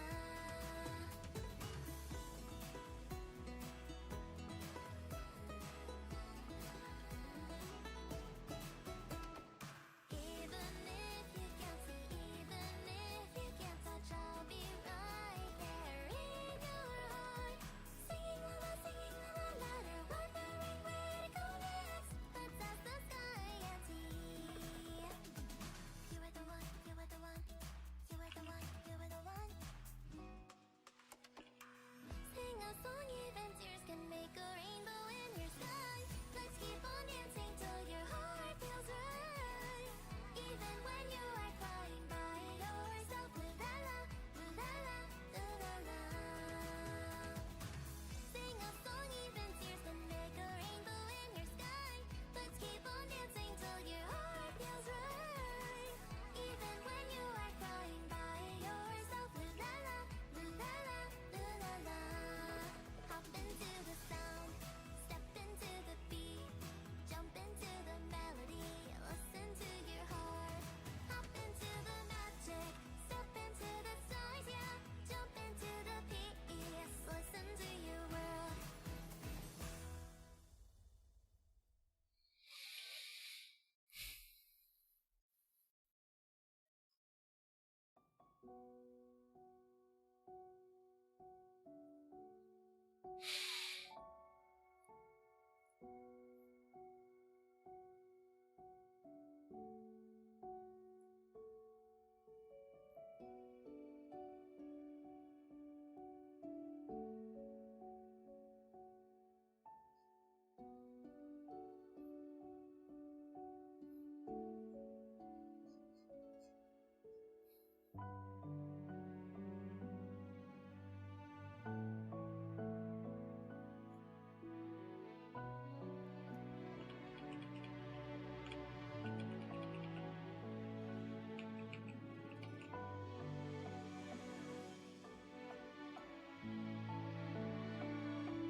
No more accidents.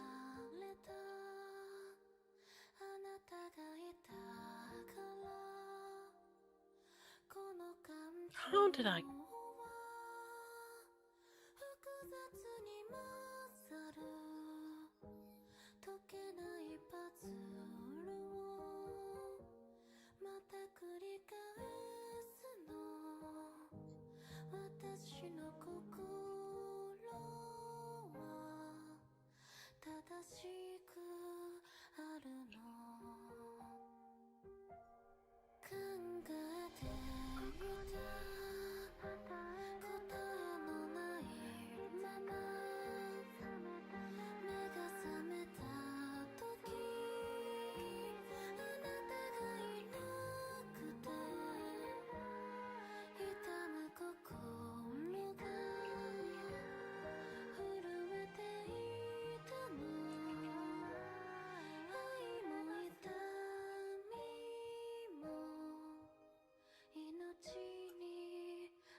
Ooh, I'm already really hungry.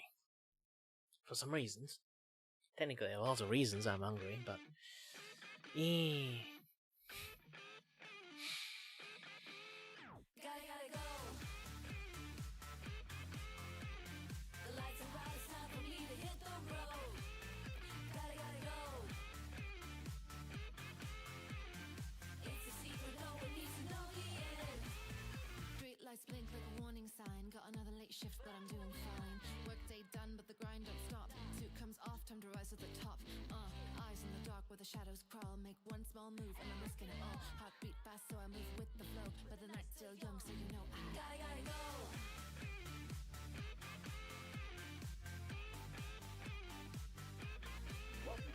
This suit, it hurts my soul. I work to break the mold. The long nights and neon signs, the city breeze. I close my eyes. I'm in for 9 to 5 grave. I was born to be on the grave. Street lights flicker like a battle cry. No more waiting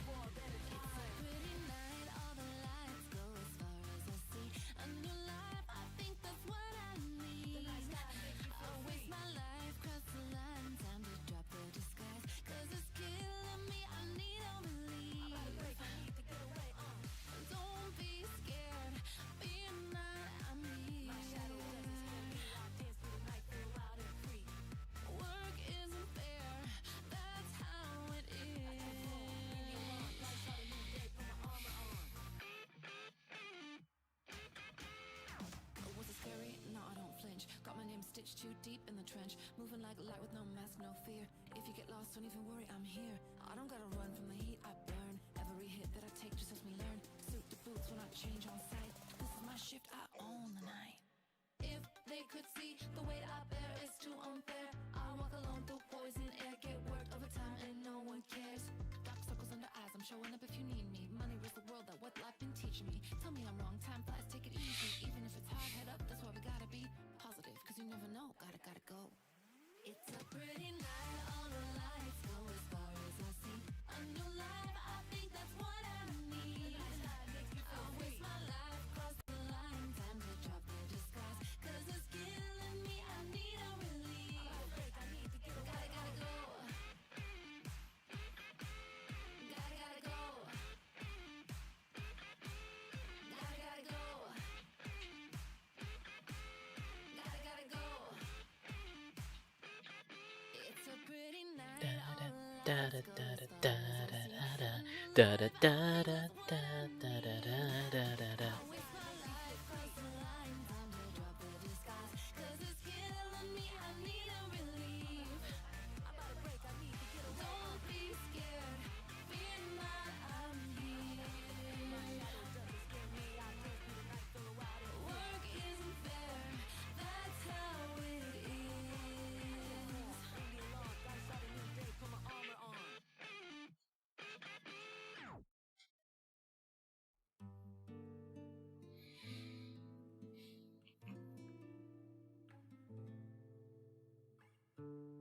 Birds, please send this song to those who are weighed down by grief, yet find the strength to believe.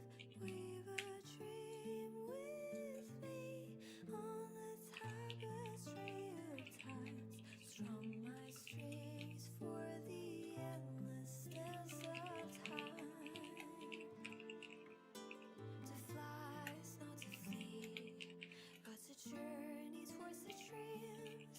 All the hopes will set us free from doubts and fears deep within. Let the sunrise kill the wings, let the twilight soothe our skin.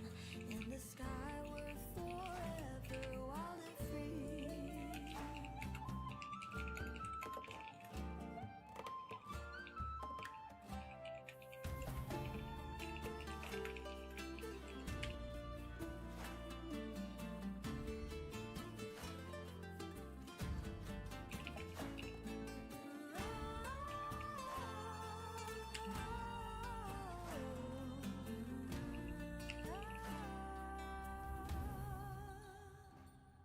To fly is not to flee, but to journey towards the dreams.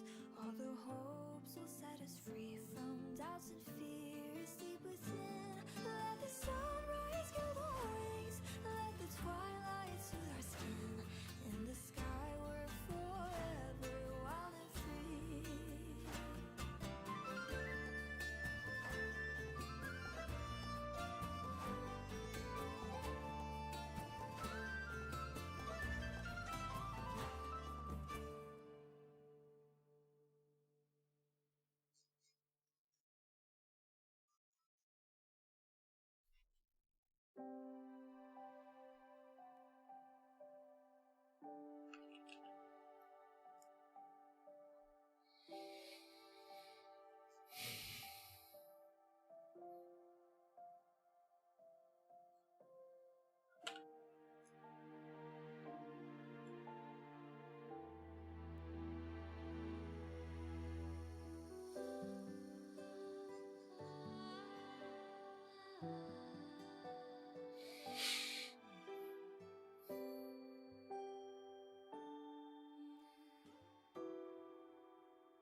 Ooh, Other Ivy. Yeah, it took quite a long time to actually like nail the pose. I was trying to go for a little bit like innocent and cute pose, and also like really emphasize like the Nianling part, but yeah, her body is a little bit too thin to do all those poses. I was like, you know what? I'm just going to make you eat a lot of food. You need to eat more, Chris. Like, Kiray, girl, you need to eat more. The model need to be fattened up a little bit.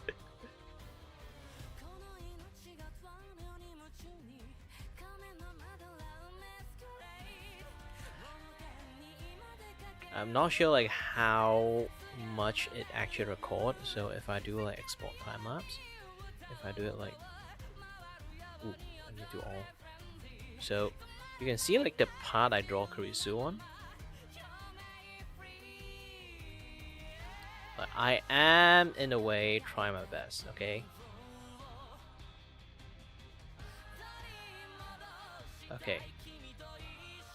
At first, I want her to still bite the like you those kind of lion dance stuff, like she's biting the scroll. Because again, like I trying to make her do the lion dance, so like she's crawling around.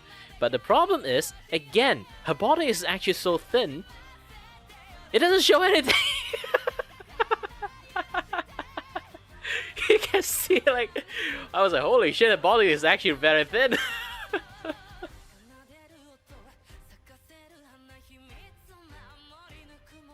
I can't show proportion of anything at all. It's really hard to draw an angle when you can't see anything. She's just skin and bone.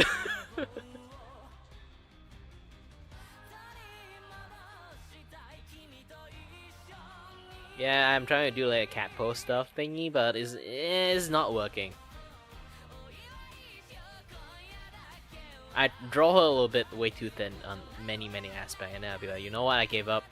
Just make her eat a lot.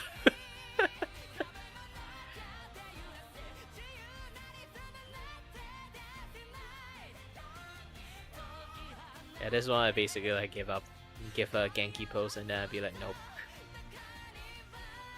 I mean like energetic pose.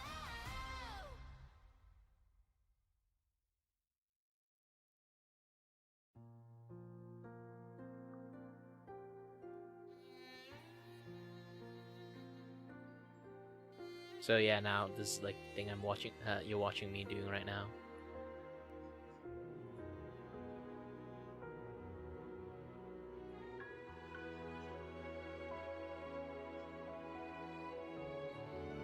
It's not the best pose, but it's better than nothing.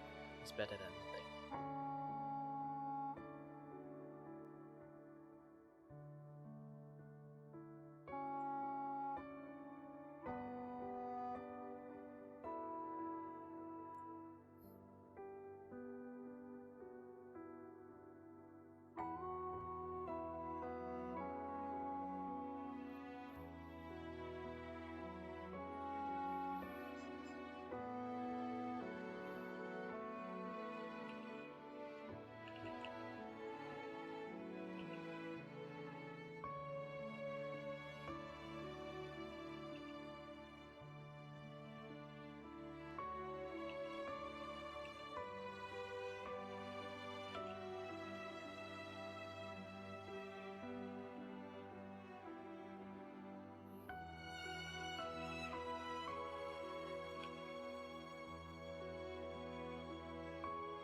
his face with the shimmering light that starts to race. Interwoven strokes that rise and breathe. Each mark I make a trace beneath. Feathers share their golden gleam, drifting notes like a gentle dream. In my heart the lightness secretly strikes a chord. When time is fluid, like red wine in my bottle, then it pours out a page of rhythm and rhyme. Can we set our sail again to the rainbow arching up high? Gondola flying in the sky. Once there was a bird swam around the orb, then we had to stop to hear its secrets unfold. Was it yesterday? Was it last year? It's so surreal when salty. Well, either way, thank you very much for dropping by, Ivy. Hope you have a nice day.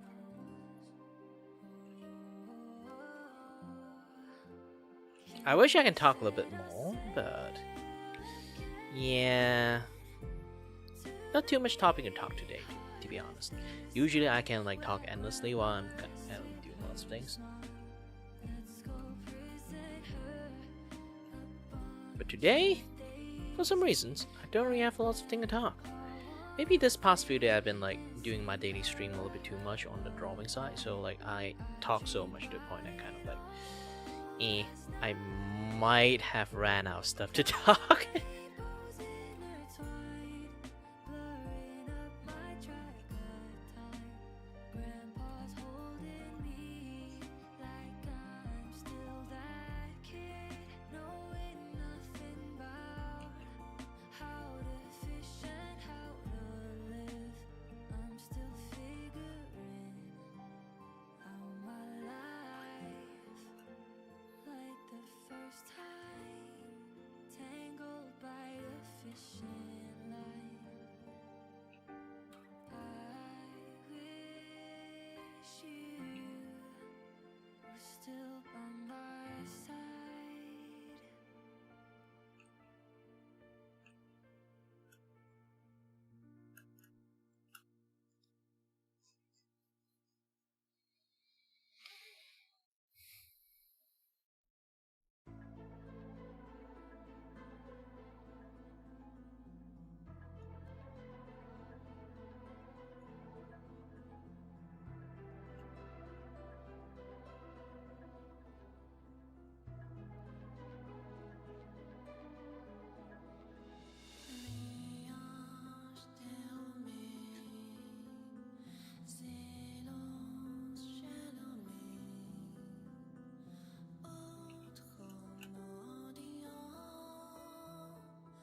かに目を閉じて深い海に沈む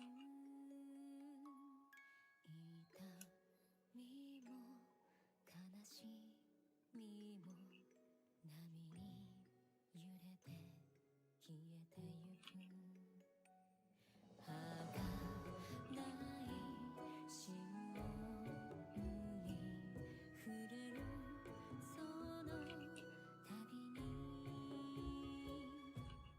優しい飛躍あなたを夢へと誘うかすんだ記憶幾千の想いが揺らめく祈りが静寂の中へと溶けてゆくこ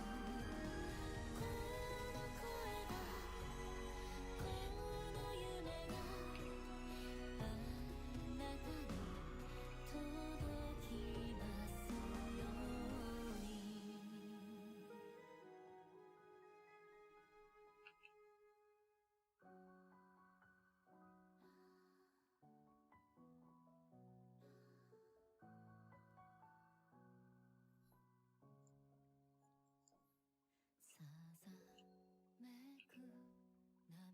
波音が青く影を落とす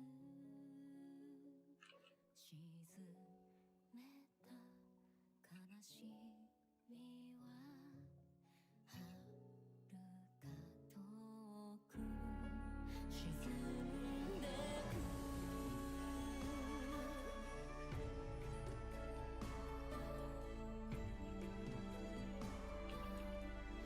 母なる海を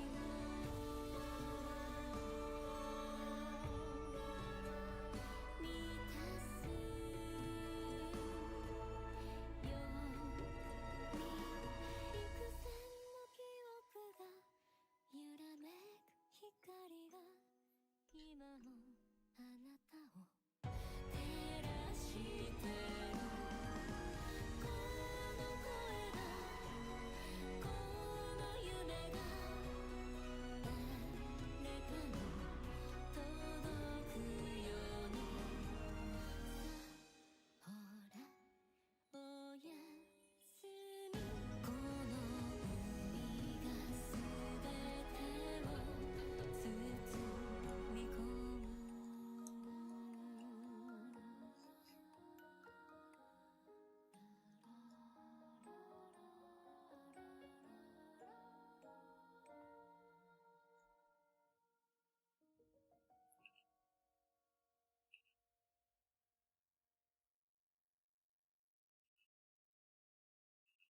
謝に感じるサティスファクション Goodbye 二人の内緒で Gotta go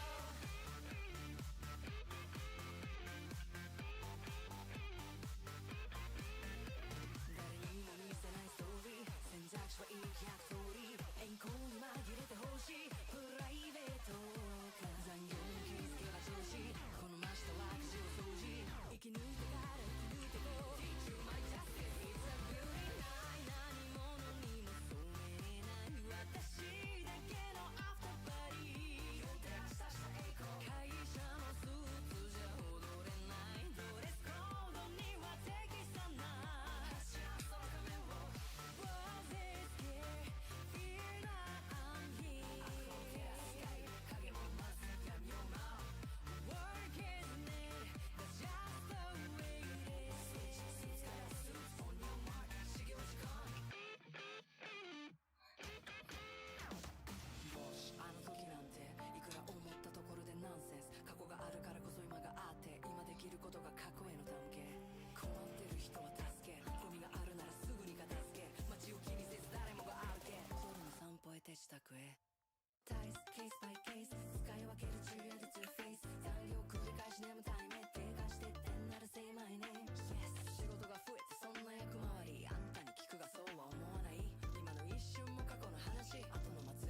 Stop me walking down this path, bringing on the ramblers scenes back.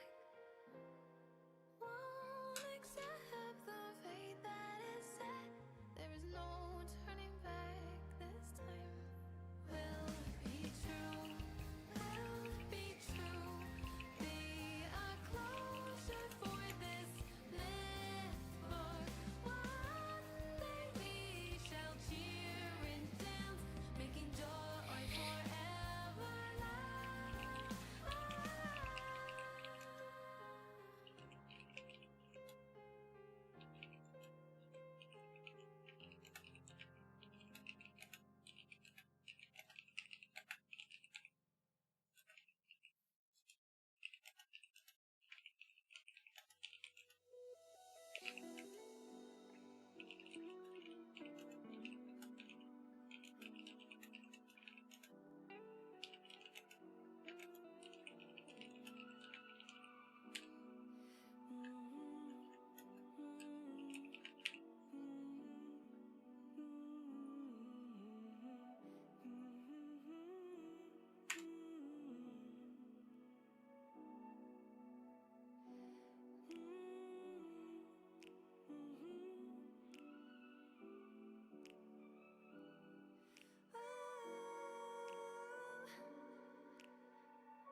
In that labyrinth of overgrowth, the paths are lined now with withered blooms.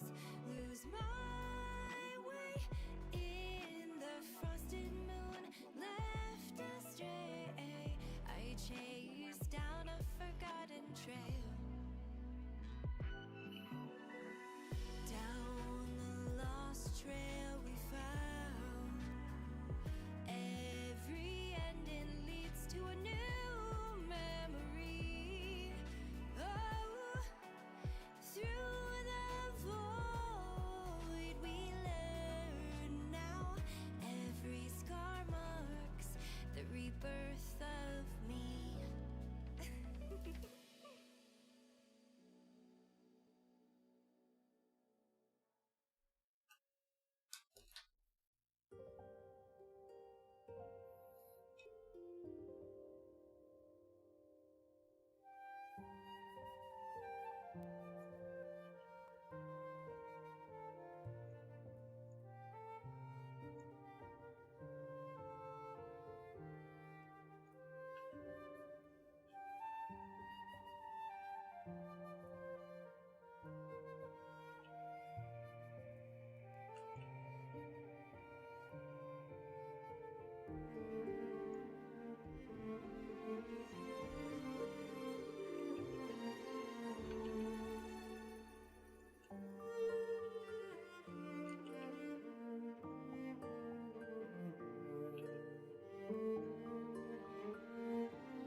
Who?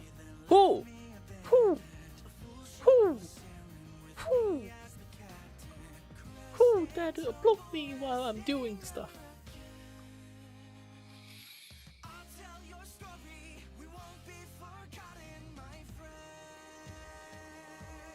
What time is it? 2:30. Most likely it's take. Let me check. Nope, it's not take. So who did things?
Ah, that's savage.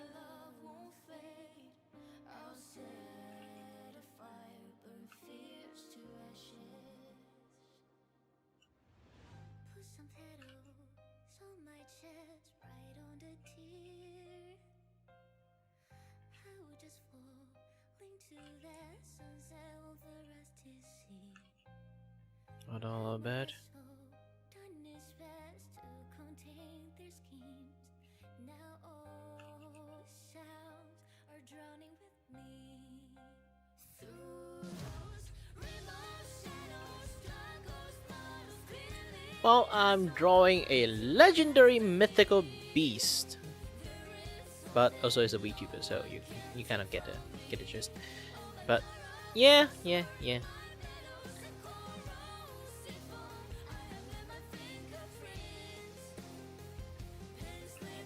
So hold on a little bit. I need to finish this view part.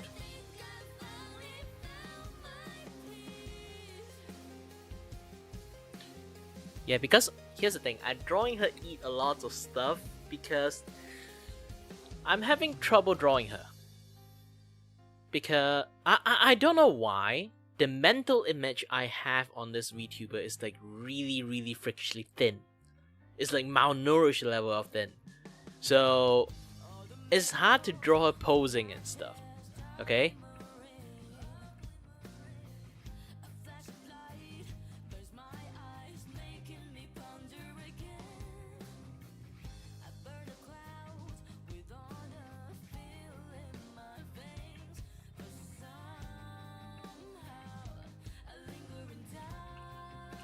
So I figured out, like, since my mental image, she is like very thin anyway, so I'm going to fix it by drawing her eating a lot of stuff. I'm basically feeding her in my mental image to fatten her up, so next time I actually can draw her better.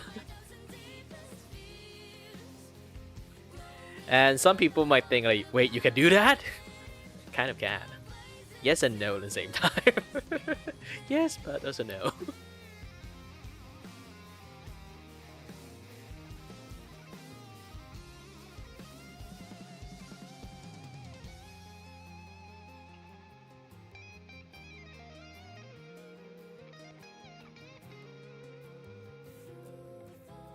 Rainbow shadows, struggles, battles, clearly I saw my way to the destiny. There is something no one can take from me. All the bruises I have just been leading to solution to my dozen deepest fears. No, it's not all about winning, but blazing to be. All I need to do is kind of like fix the shoulder.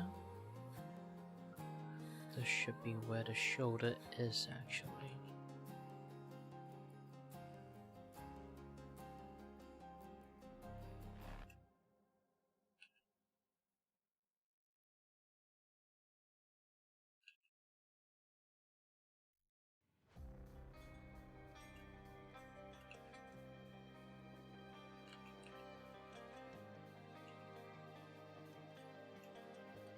And also, Savage, I think you've never been to Asia before.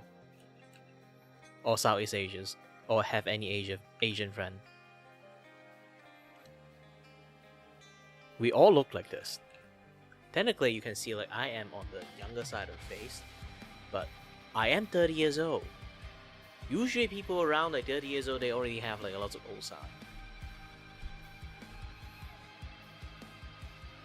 Well, I am definitely slowly getting better more and more, but still. And also, I did have like trimming my beard and stuff, but generally everyone in Asia look like super young. Until they get pregnant or like become father. I don't know why, it's really like a debuff. The moment you become fathers or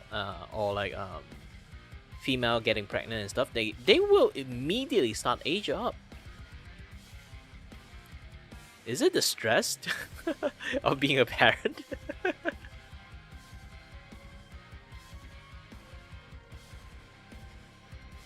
I think it is.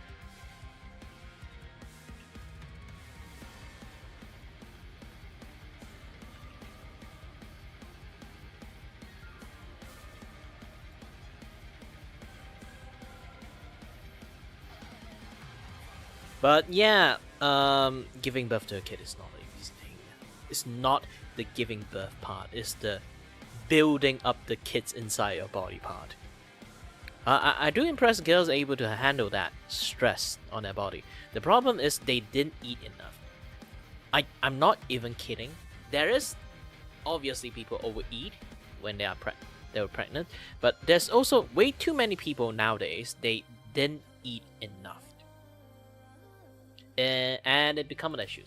It become a very big issues.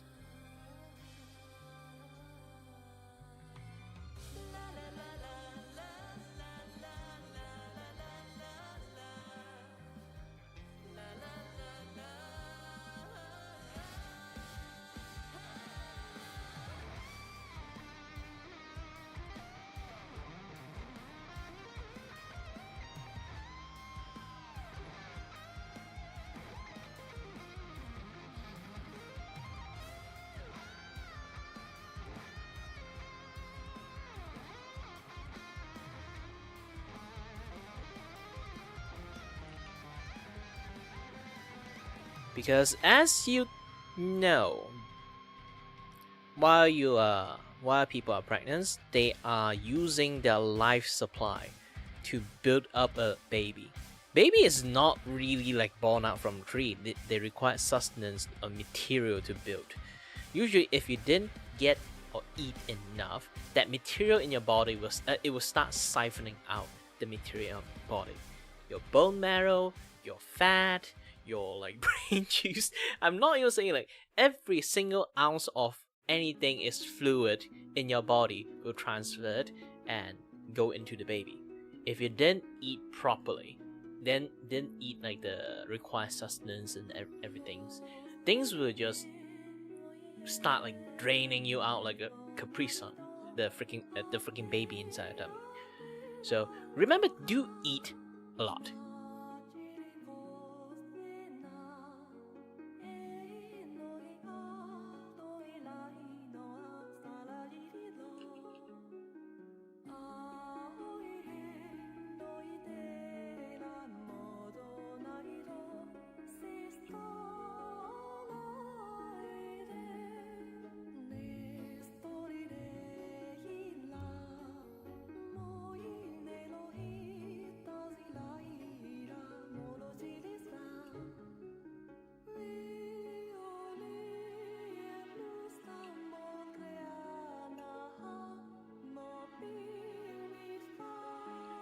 Hi there, good kings.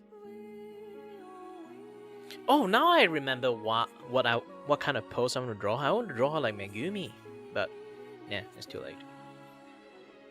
Or halfway this one.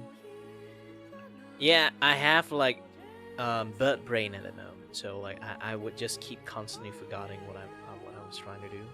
But now I remember it's a little bit too late. I was kind of like already like 50%.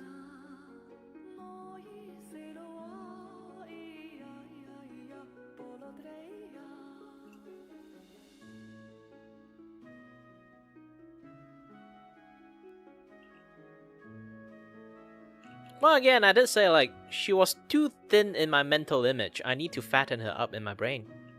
So, yeah, I'm feeding my mental image. And people, how is that possible? It's possible. I am doing it now. I am no average artist. I'm an artist with delusions.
Hey, why? Thank you, micro edit.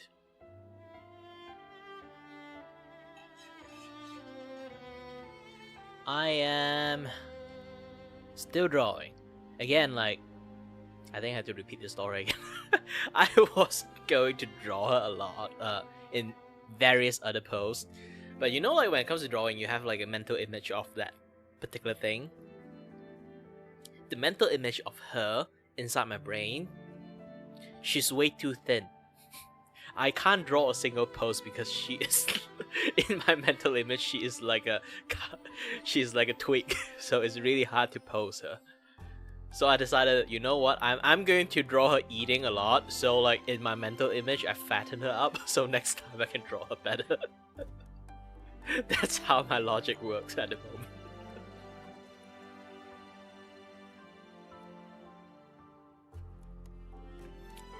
Should not be possible, but it's me you're talking about.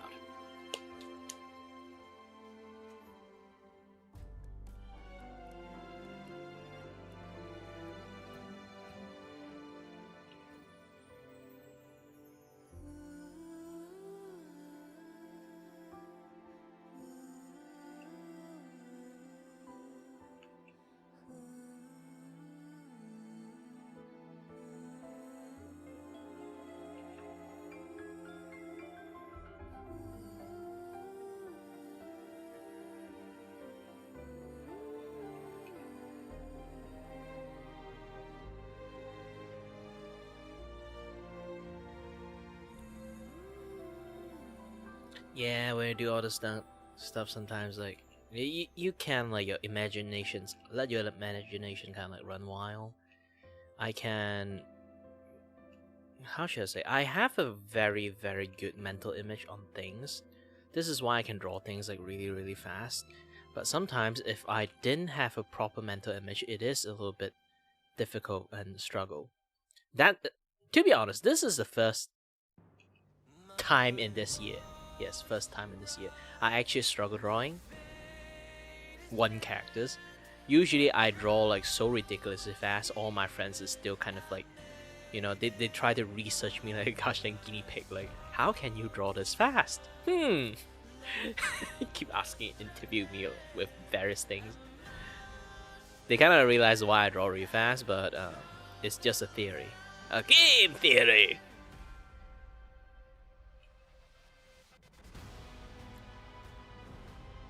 Yeah, the thing they kind of like discover that what kind of issues I have, they say it's more like a issues than like a actual skill at that point, because like apparently I can draw really fast because I kind of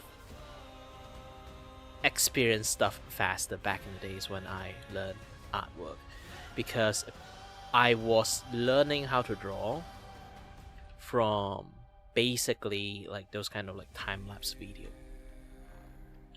If you, yes, you can learn from time-lapse video, obviously, but the problem is I draw in real times, try to copying time-lapse video in their speed. So as time passed, I kind of like getting better and better at this, and then become like super good at this. You know?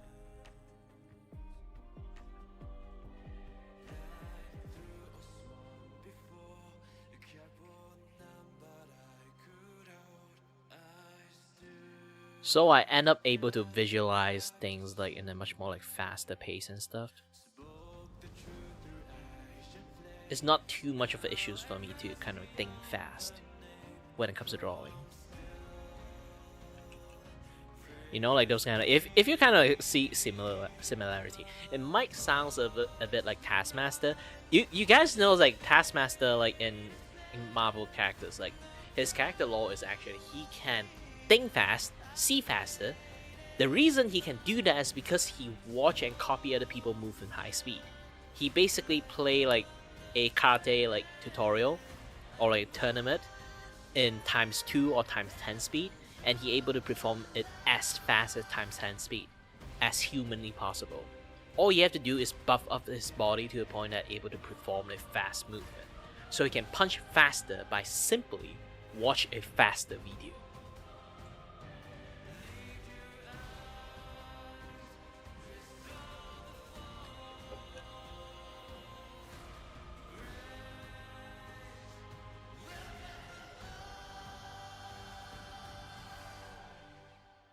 But there's one problem for Taskmaster. He kind of like have like this one big issues.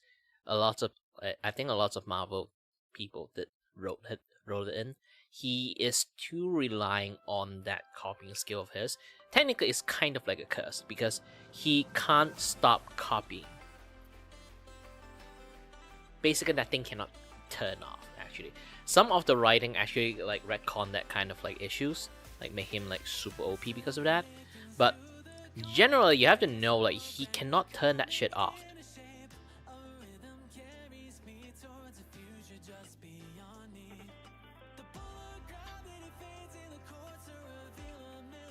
And that's because of that. Every single time he see Deadpool, he have to just not look at him and run away because he don't want to copy it. He basically just don't want to copy how Deadpool fights. Because Deadpool, the way he fight, he basically is suicidal attack. Every single strike he have is suicidal. So he don't want to copy Deadpool. So every single time he met him, he just like either run away or being very scared at the sight of Deadpool.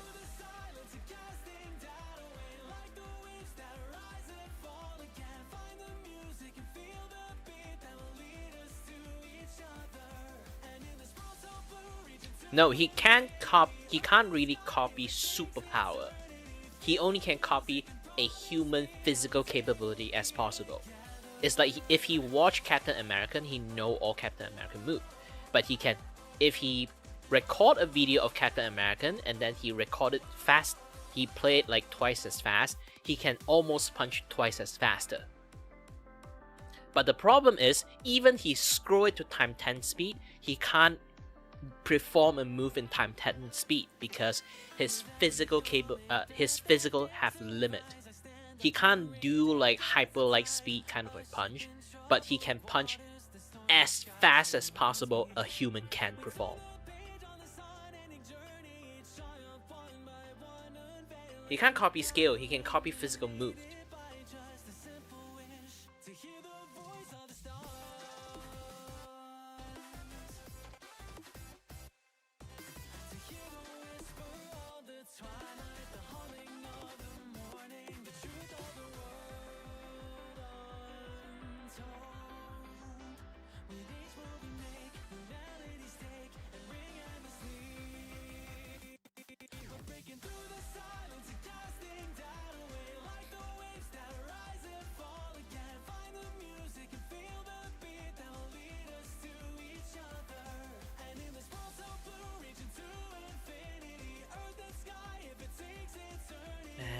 And draw Kurisu.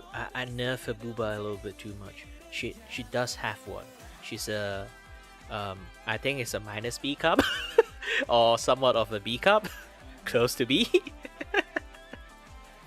I think. But yeah, the bow is blocking.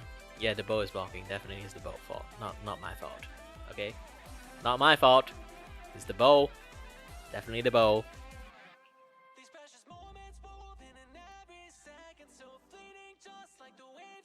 Definitely is not because my mental image of her is like she's too thin to have a big boob.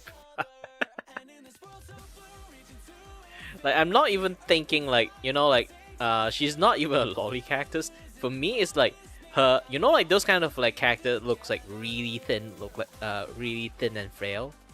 Yeah, that's my mental image of her for some reasons.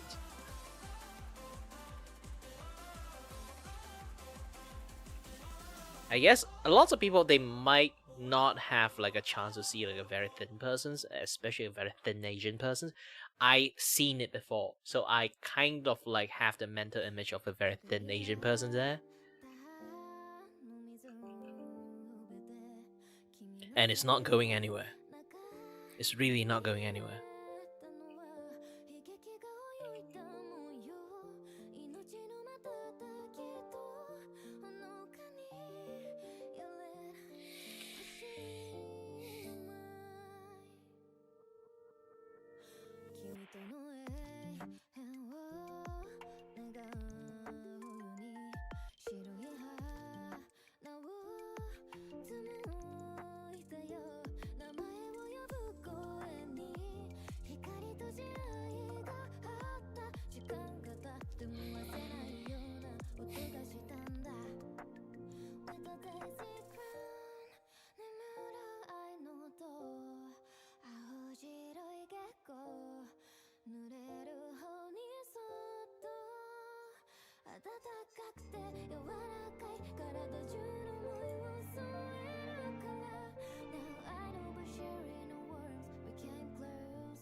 が日のりを捧ぐたび僕はそっと駆け分けしたよ鐘が鳴り止むまで秘密を名乗り続けた君が言うなら形はいっそ求めない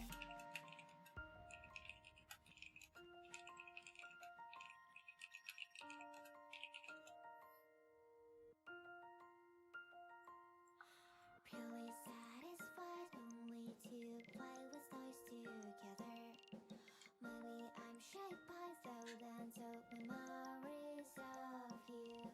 互いに僕らは誇りだらけのフィルムを抱えてる日常から少し遠い安息へ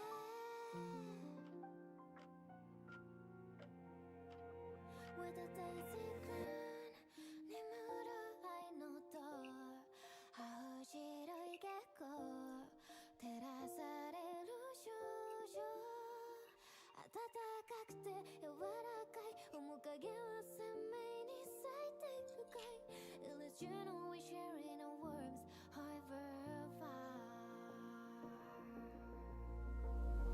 On the daisy crown 夢を見たの白昼よりずっと温かい夢を次目を覚ましたら消えそうなあの記憶に身を任せてる Now I know we're sharing our worms however far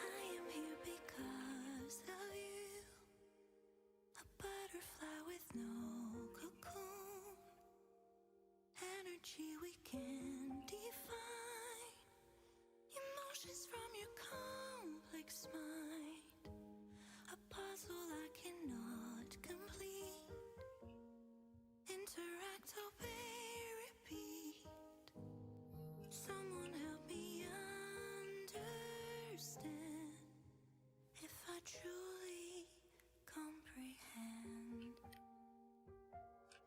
Acting with a conscious mind Artificial Is that how our hearts define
been a while since the last time that I saw your smile.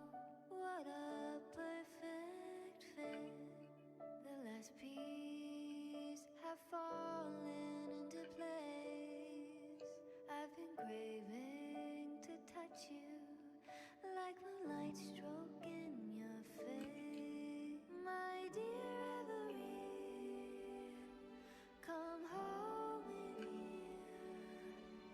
Come dance with me in a rosy haze of yesterday. Reverie, don't drift away, please. Keep me here in your warm embrace. I'll trade anything for you for one more day.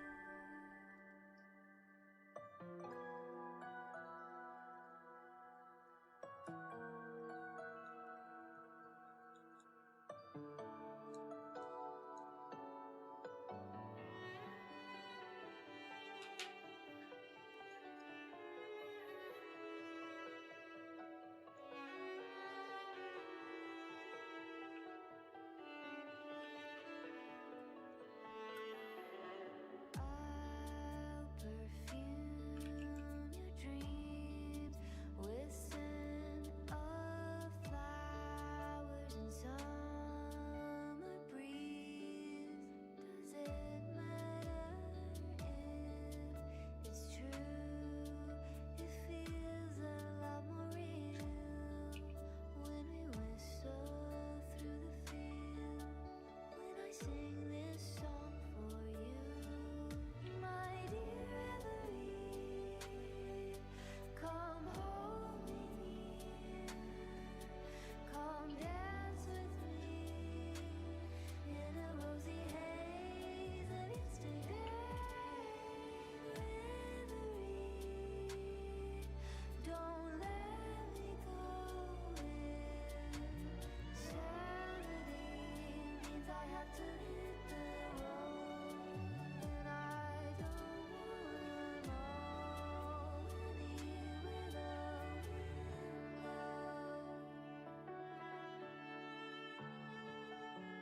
no, I can't see well. I need sight. I need sight beyond sight.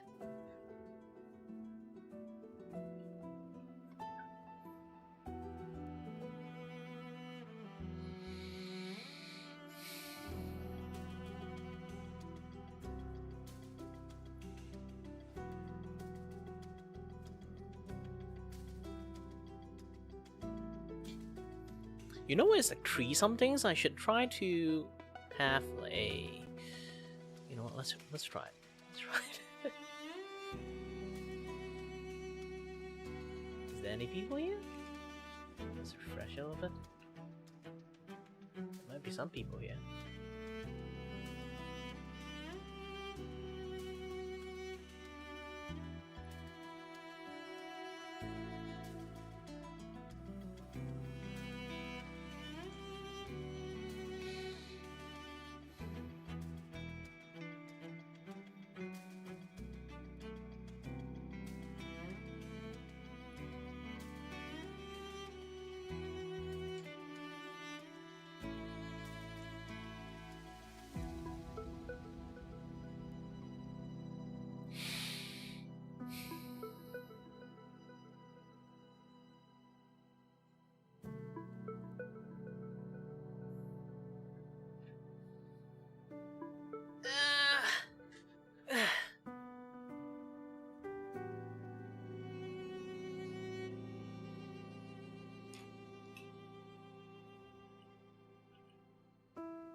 I can hear the bell of fate sound. It's high time to turn it around. Well, the prophecy manifest. Will I be the maiden who's blessed? Then I will walk down the glory path, bring honor and brightness back. Wipe out all the enemies inside. There's no turning back this time. Will it realize? Will it realize? Will the laurel be placed on my head? One day we shall cheer and dance, making joy forever last.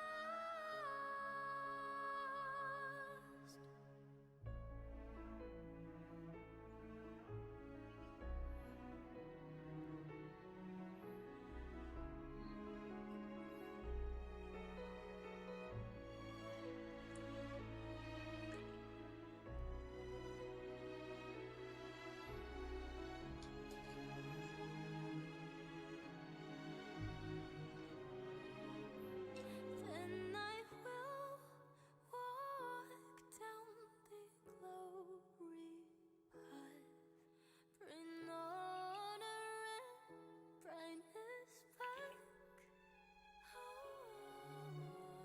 Wipe out all the enemies inside. There's no turning back this time.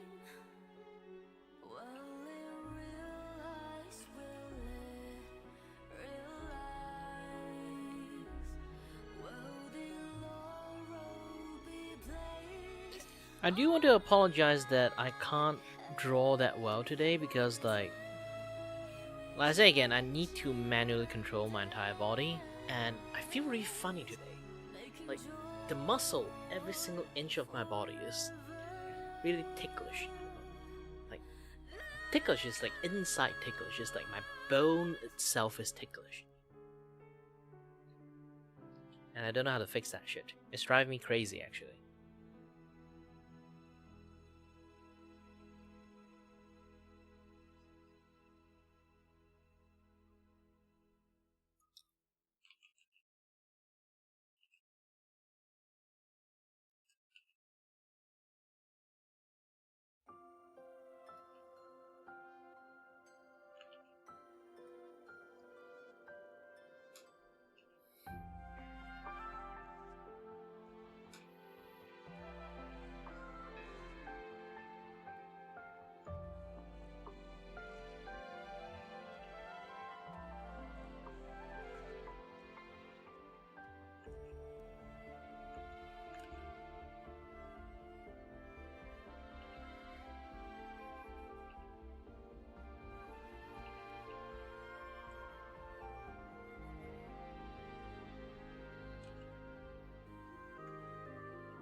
I need to like kill a bit of my weirdness thing, boredom thingy.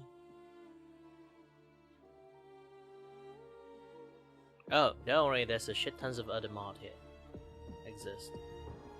And they all have higher level than you. But technically mod only has 2 stage, like one is like the technically 3 stage. You have managers, you can put a channel managers there, and then you can put a 2nd rank person in there, and then you can put a 3rd rank person there. You are technically the most below rank of the mod, only able to touch the chat.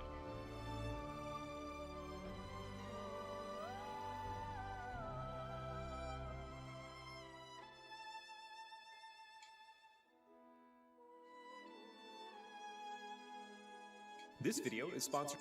I'm going to pause the music and play some video. I need sound. I need noise, not music. My brain is like really inactive, and every single part of my bone. Actually, like I say again, like my hand require like a full like manual movement. You can see like I'm not sure it able to see it again. My hand is actually shaking right now. It's really hard for me to draw. This sucks.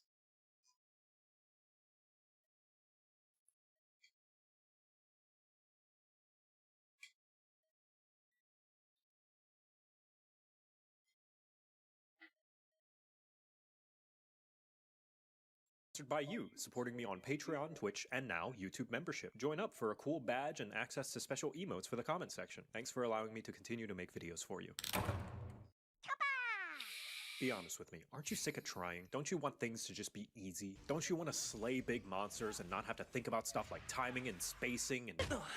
As I was saying, tedious things like managing your stamina and learning about finer mechanics like guard points is far too complicated. What I was trying to say was that while everyone else was busy missing their weapon swings and bouncing off monster shells, you were studying. Could you stop that? Welcome to a silly little guide to monster. Welcome to the life of being alongside me. You like the reach of larger weapons, but prefer something a bit more agile, might I suggest trying out the longsword, a superior weapon that can cut through steel because it is folded over 1,000 times, like you must have folded under the pressure of trying anything else that needed any actual skill. Sorry, that was a bit rude. Your basic combos are the top face button doing 2 overhead slashes followed by a sweep, and the right face button does a stab followed by a rising slash that really looks like you're trying to put dirt in their eye. Pressing both face buttons simultaneously will have you perform a fade slash, which will allow you to back or sidestep and reposition yourself depending on which direction you're holding the thumbstick to move in. All of these attacks build up your spirit gauge, which can be spent on spirit attacks, dealing spirit damage at the spirit monster by hitting the spirit trigger. Spirit. Best part is, your spirit slashes cannot bounce no matter how thick or tough the monster's hide is, meaning your sword's sharpness could be red and you will still slice through. Completing the spirit combo upgrades your gauge to the next tier, increasing your longsword's damage up to a maximum of 3 times. If you prefer even more coolness points, you can skip the spirit slash entirely by holding down the right trigger instead, generating a bit of gauge and going straight to the roundhouse slash. Or, if you're extra greedy and want to steal the wounds from your fellow hunters, wound attacks will also level up your gauge instantly. Once you're at the max level of spirit gauge, that being red, your top face button's moveset gets swapped out with a series of swipes that turn your longsword into average high-level Kingdom Hearts gameplay.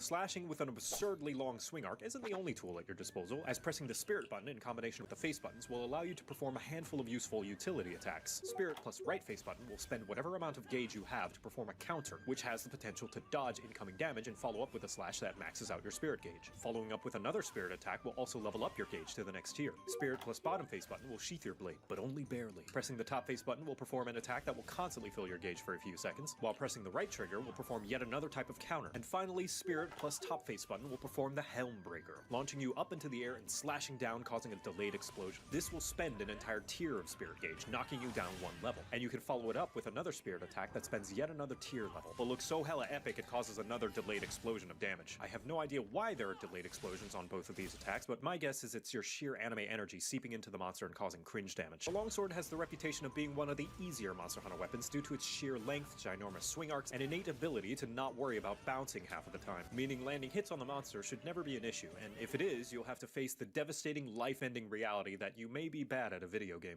I mean, the blade is so long it can deal damage through Bluetooth connection, but is that reputation warranted? Is it truly an easy baby weapon for babies that requires no skill, or is there actually a learning curve and hidden techniques and game sense required to wield it properly? I don't know, but I do know that that question is certainly going to cause some infighting in the comments. Grab some popcorn and scroll down, it's probably going to be way more informative and entertaining than this video anyway.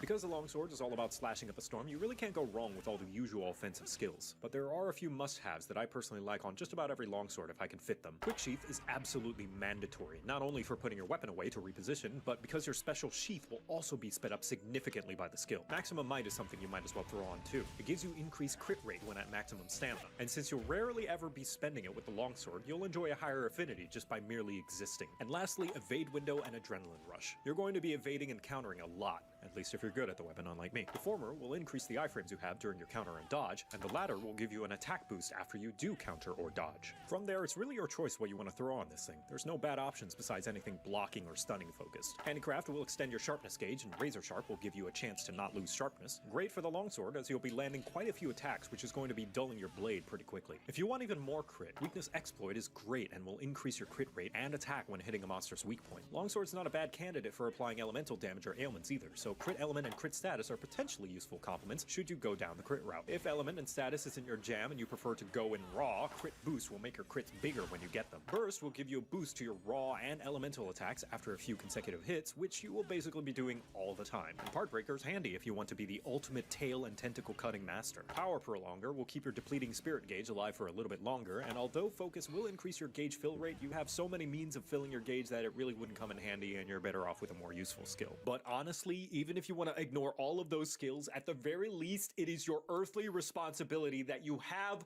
Shock Absorber. Good God, please. It stops you from tripping others and being tripped. Oh, why doesn't everyone else put on Shock Absorber instead of me? That is the response of a psychopath. Do you lack basic empathy? It's simple math. Expecting everyone else to have it on wastes 3 total decoration slots, whereas you could save them the trouble by inserting just 1 into your own build. It's only a level 1 decoration. What other skill would you even put there? Whatever it is, just trust me. You'll be fine without it, please. I am begging you, please. Thank you.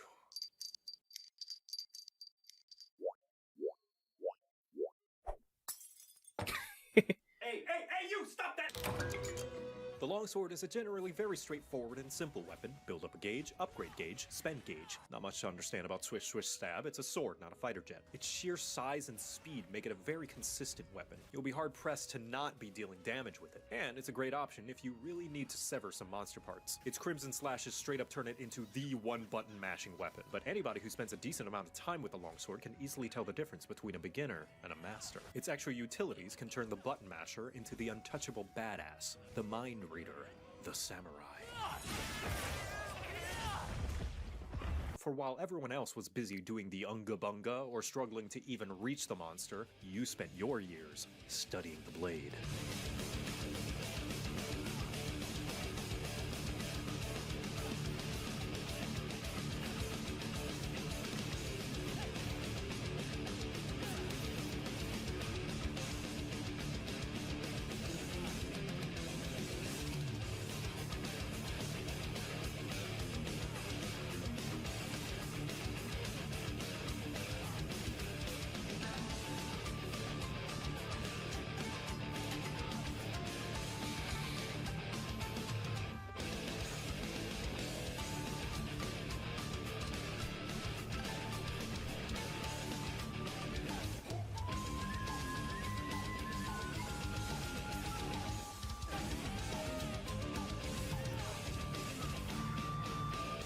Now you know how to play longsword. Have fun.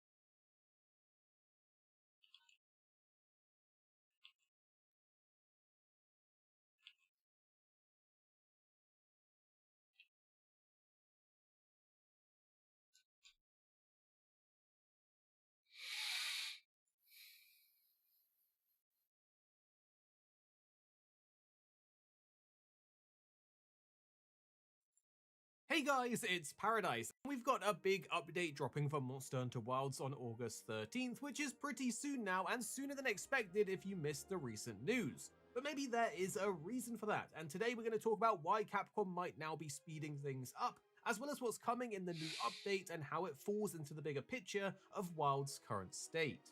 Now let me put you onto something real quick if you love fantasy and strategy games, because this video's sponsor is Elemental Reforged.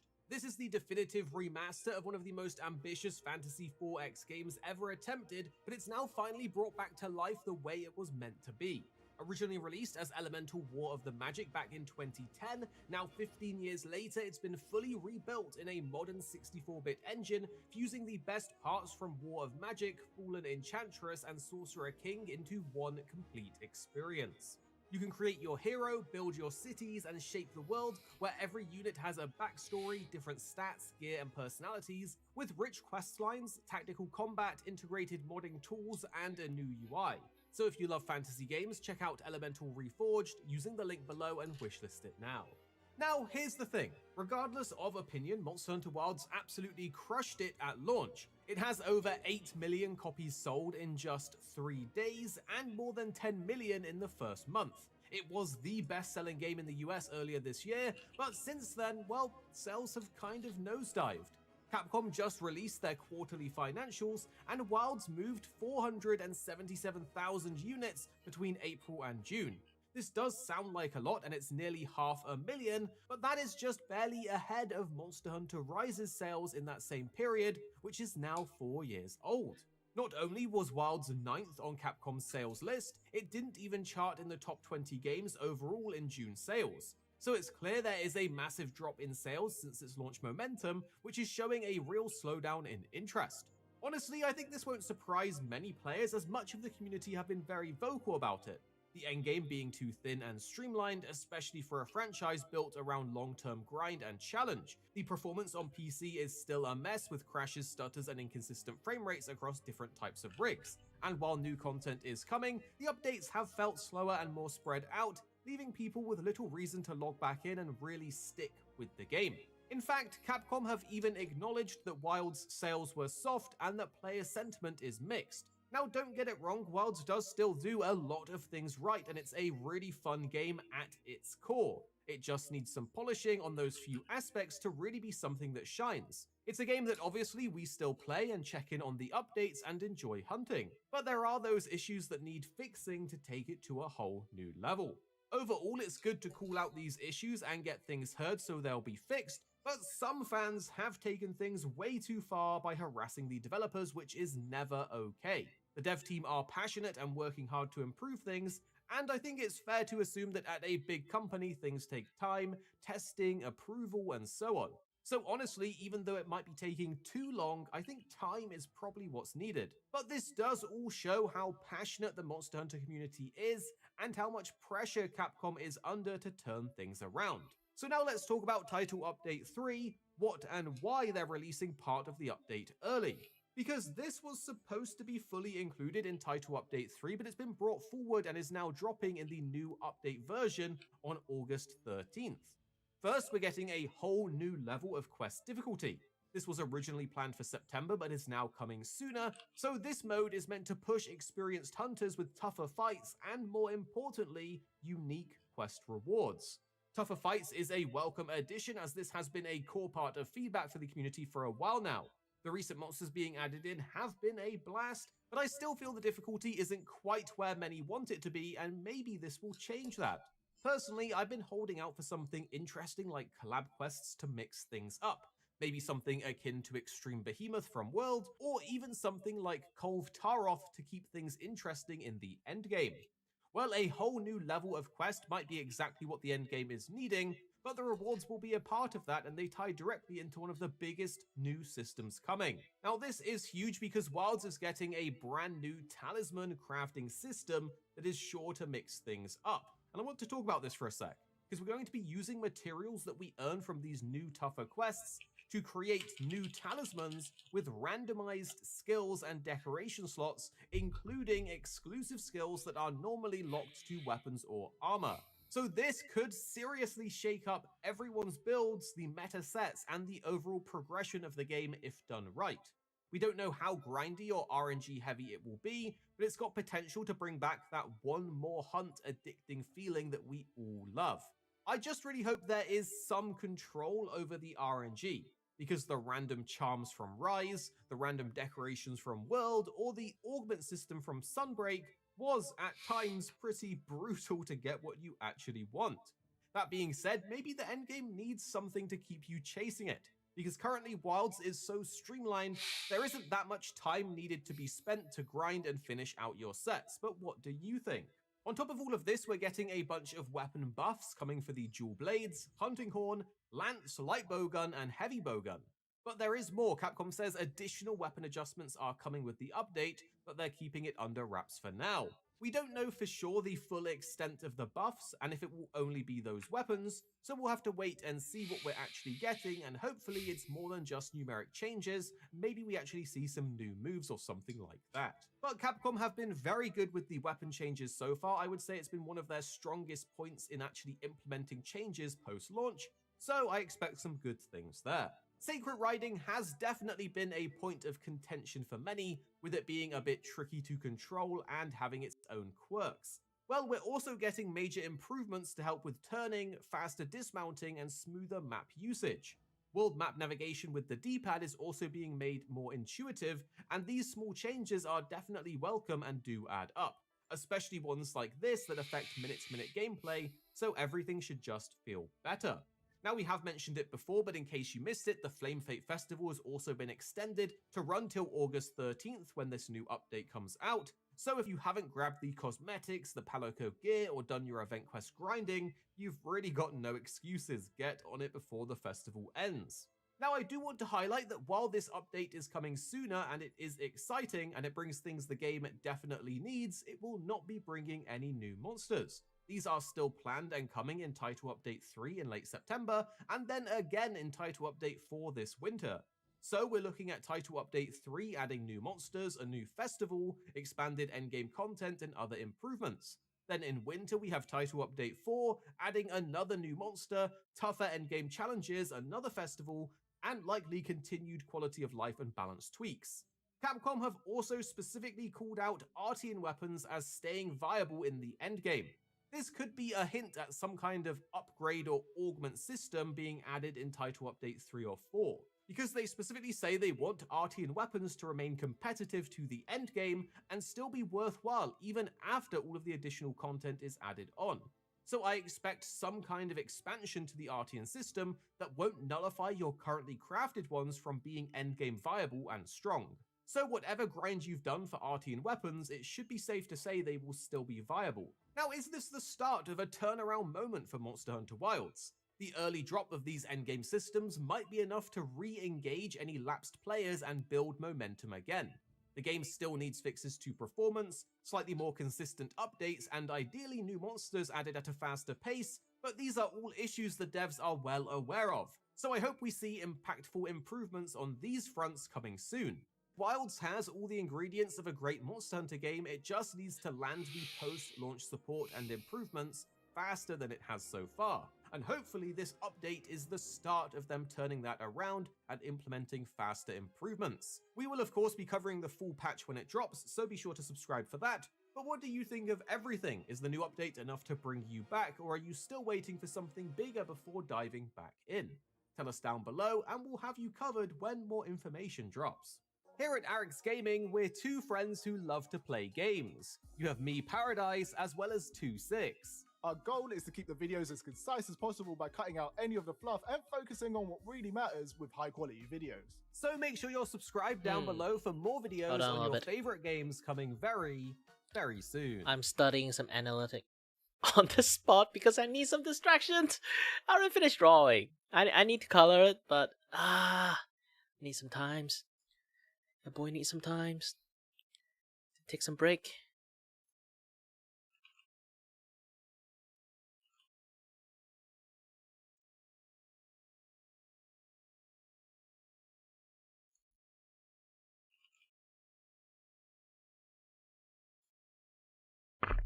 Man, there's so many things to actually do. Drawing is actually very difficult.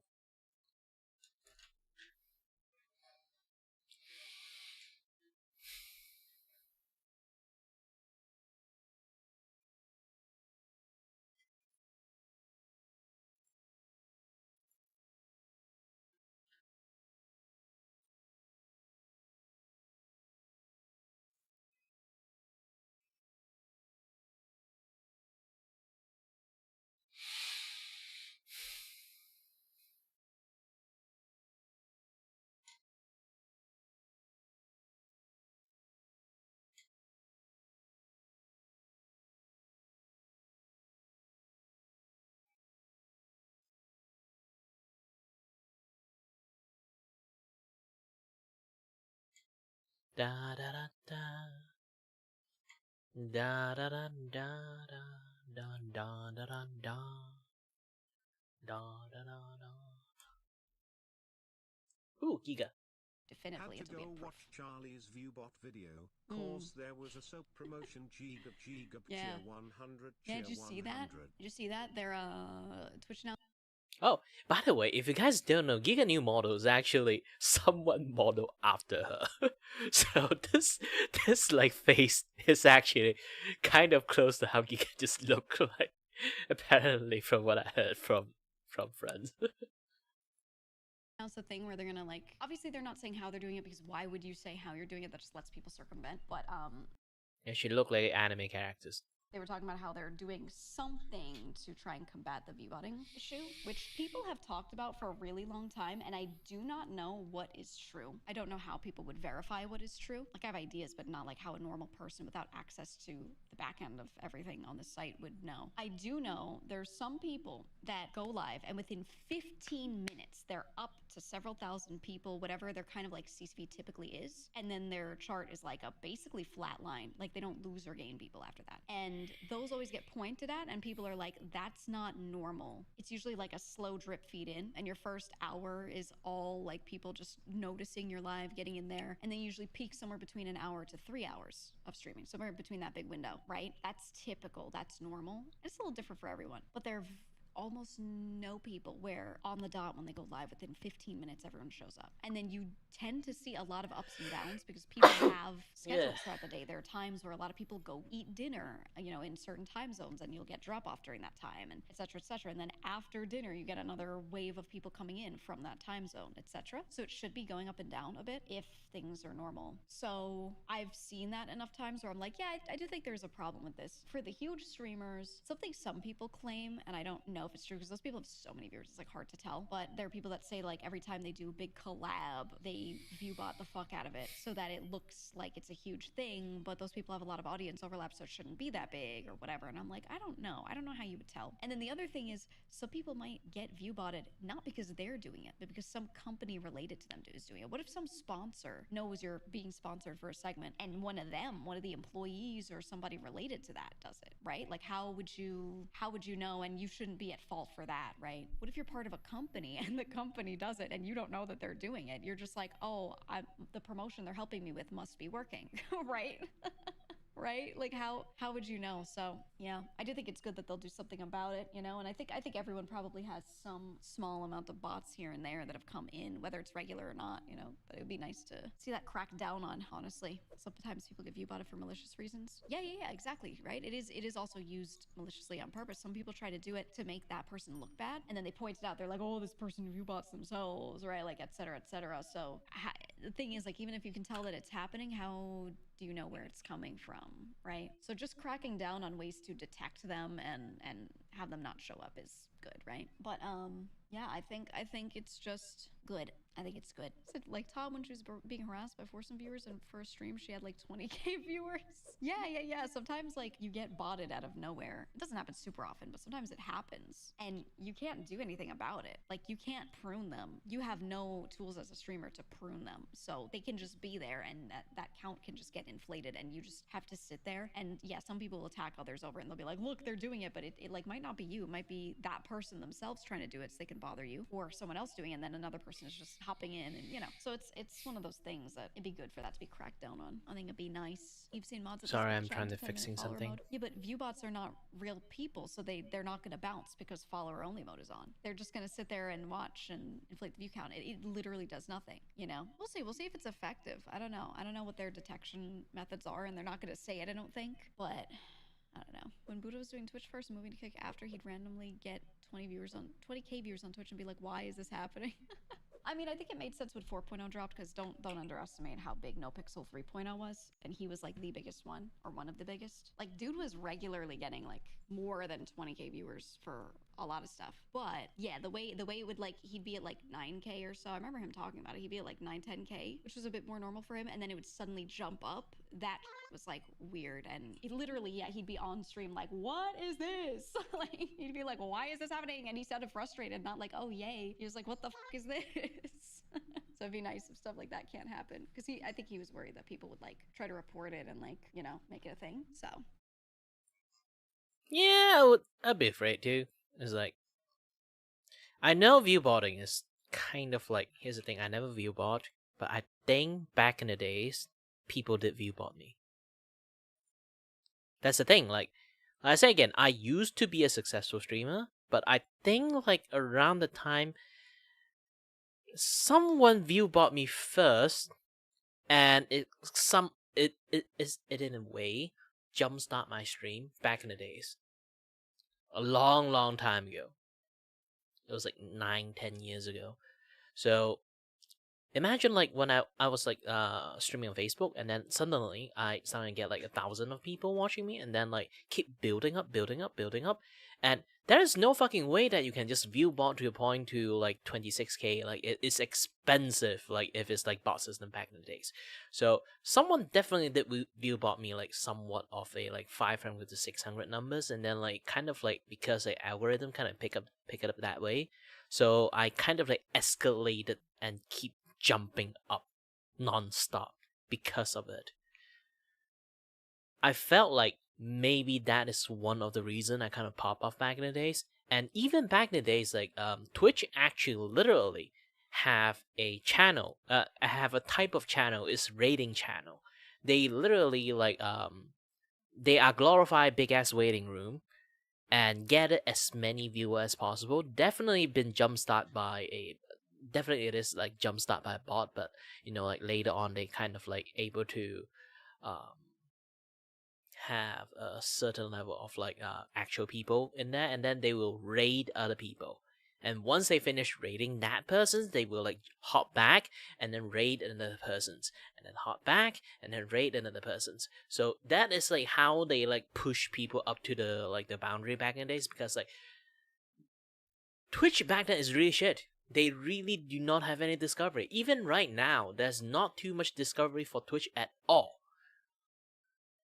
So yeah, this is why like it's like somewhat of a drastic push by, I'm not sure is it people from Twitch themselves, or if it's like people from Twitch themselves, means like entirety of like Twitch kind of like how would I say it? Like the reputation of having a friendly community is gone.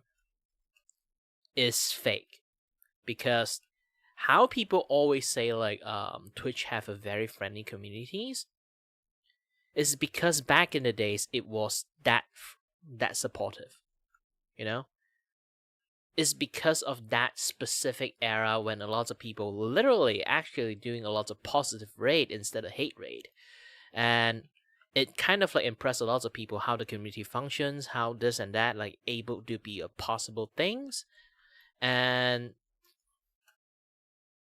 because of that, a lot of people like have a very good impressions. Even now, it's still a very good memory for them. They will always defend and say Twitch is a very nice place because this kind of thing does happen back in the days. So if that is actually real, they have been viewboarding the entire time. This is why they never really addressed it back in the days. They don't want to get caught themselves. But you know what? They're doing it internally, so like they don't give a shit. Even they found out it's not like they can just like, call themselves out, you know.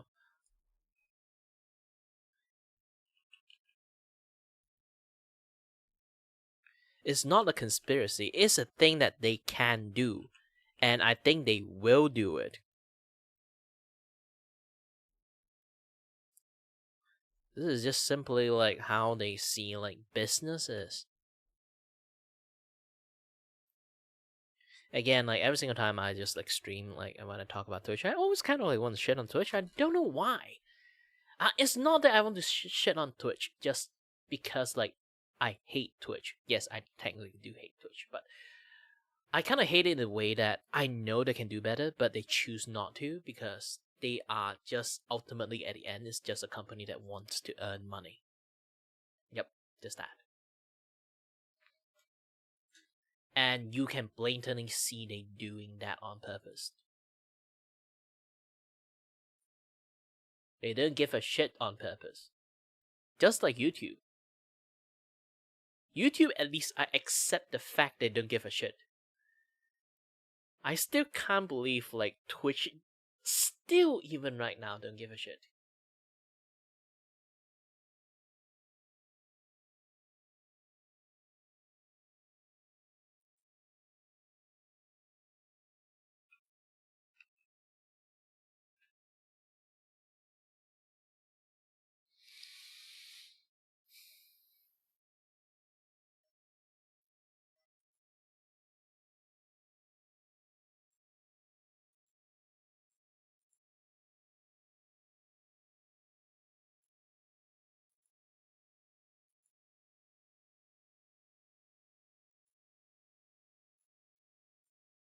Yeah, that's the thing. Like, it's a very big thing and long thing. It's just like some things that have been like permeate for like the entirety of my life. I guess it's just I'm trying to make streaming a thing, but I also like noticed like how impossible it is. Why it is so impossible? They kind of made it impossible, you know.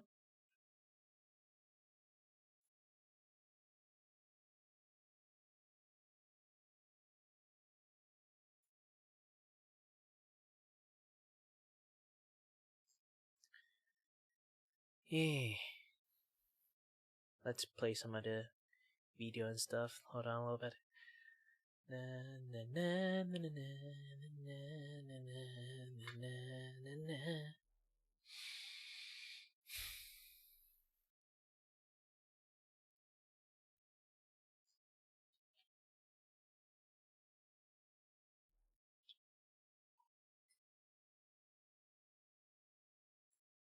According to YouGov, 4% of adult men and 1% of adult women in the US think about the Roman Empire daily. We want to substantially increase those numbers, so we thought we'd take a little trip through time and reveal what caused the momentous rise and disastrous fall of one of history's most famous empires. Was it outside invaders, political corruption, crumbling infrastructure, or tax evasion?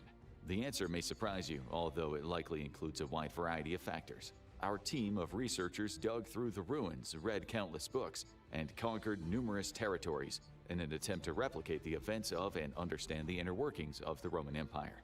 Before we really begin, we should distinguish between Rome and the Roman Empire, which are not the same thing. You see, before Rome was a massive sprawling empire, it was a republic. We recognize that things often happen differently in human history. Monarchies gradually become representational governments, but Rome decided to reverse the order. According to legend, the city was originally founded by twin brothers Romulus and Remus, all the way back in 753 BC. They were rumored to be demigods, the sons of Mars, the god of war, abandoned by a nearby king, and rescued and raised by a female wolf. As is common with brothers, especially those raised by pack animals, a fight broke out between them, either over where the city would be located or who would rule it. Yet, unlike most sibling fights, Romulus ended up killing Remus, thus achieving sole power and giving Rome his name. In yet another version, a woman named Roma, who was traveling in Aeneas's entourage along with other survivors from the sack of Troy, went to the Tiber River and absolutely refused to venture any further in their journey. To show she was serious and underscore her point to the men, she and other women burned all their ships, meaning everyone in the group ended up staying in the Rome area, whether they wanted to or not. Now, assuming that it's unlikely that two demigods raised by a wolf founded a city, and knowing that the aftermath of the Trojan War is still quite unclear, there's a good chance that these stories just may be fabricated. But they contribute to the myths and legends surrounding Rome. What we do know about the beginnings of the eventual mighty empire is that archaeological records indicate that Rome was founded in approximately 625 BC, and it likely started as a small trading center on the banks of the Tiber, and eventually developed into a city. Why and how did this happen? Well, at the time, the areas in which the town was located were called Etruria and Latium. Citizens were organized into multiple villages in the region, and they may have unified to defend themselves against an invasion of neighboring Etruscans. A competing theory suggests that the Etruscan invasion was successful and is actually what consolidated the little villages into the city known as Rome. You see, one of the problems with things that happened in 625 BC is that it's hard to find people who will give you a definitive answer about what took place back then, regardless of what specific event brought the villagers together into a larger conglomerate. The historical record indicates a lot of upheaval and unification around 600 BC. So it's clear that by that time, Rome had moved on up in the world from its humble trading center origins. As it was setting out on its own and finding itself, much like most college students, Rome underwent several changes in its identity. Until 510 BC, Rome was firmly in its period of kings era, meaning it had established itself as a monarchy. At least 7 different rulers oversaw the city during this time. The kings came from earlier lines of royalty left by preceding civilizations, most notably Etruscan, Sabine, and the Latin lines of kings. Unlike most monarchies, the succession of the 7 kings of Rome was not hereditary. In a nod to the foundations that would eventually enable Rome's transition into a republic, the kings were elected by the Senate. After the legendary first king Romulus, the son of a wolf and the god of war, who admittedly may have been a tough act to follow, Numa Pompilius arrived on the scene. The lines of kings continued to include Tullus Hostilius, who we swear is not a Hogwarts professor but an actual Roman king, Ancus Martius, Lucius Tarquinius Priscus, known as Tarquin the Elder, Servius Tullius, and finally, Lucius Tarquinius Superbus, known as Tarquin the Proud.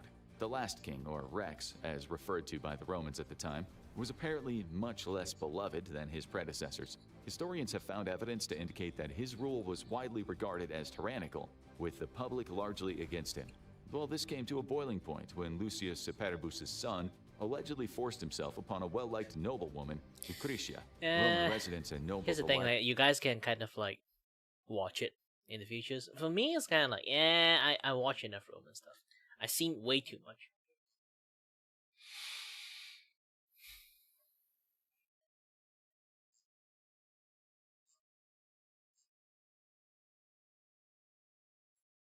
My name is Iris Thompson. Hello, everybody. I'm the Rubber. Today, we bring you.